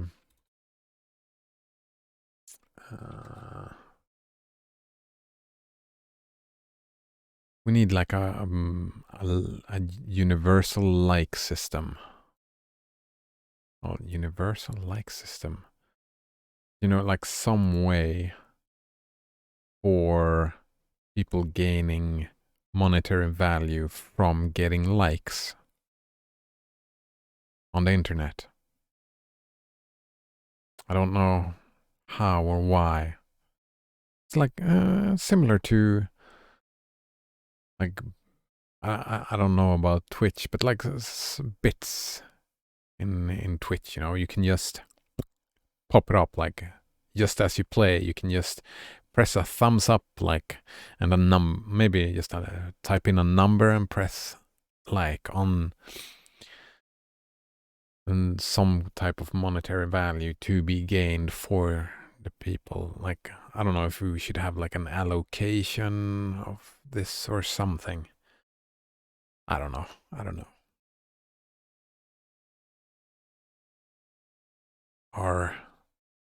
Our economic systems are a bit outdated. There are many different types of economic systems that could be useful.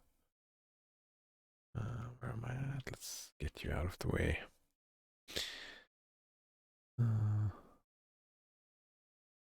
Node Runner says, but the folks who are doing the work and running the servers aren't the ones getting paid. It's the original game devs.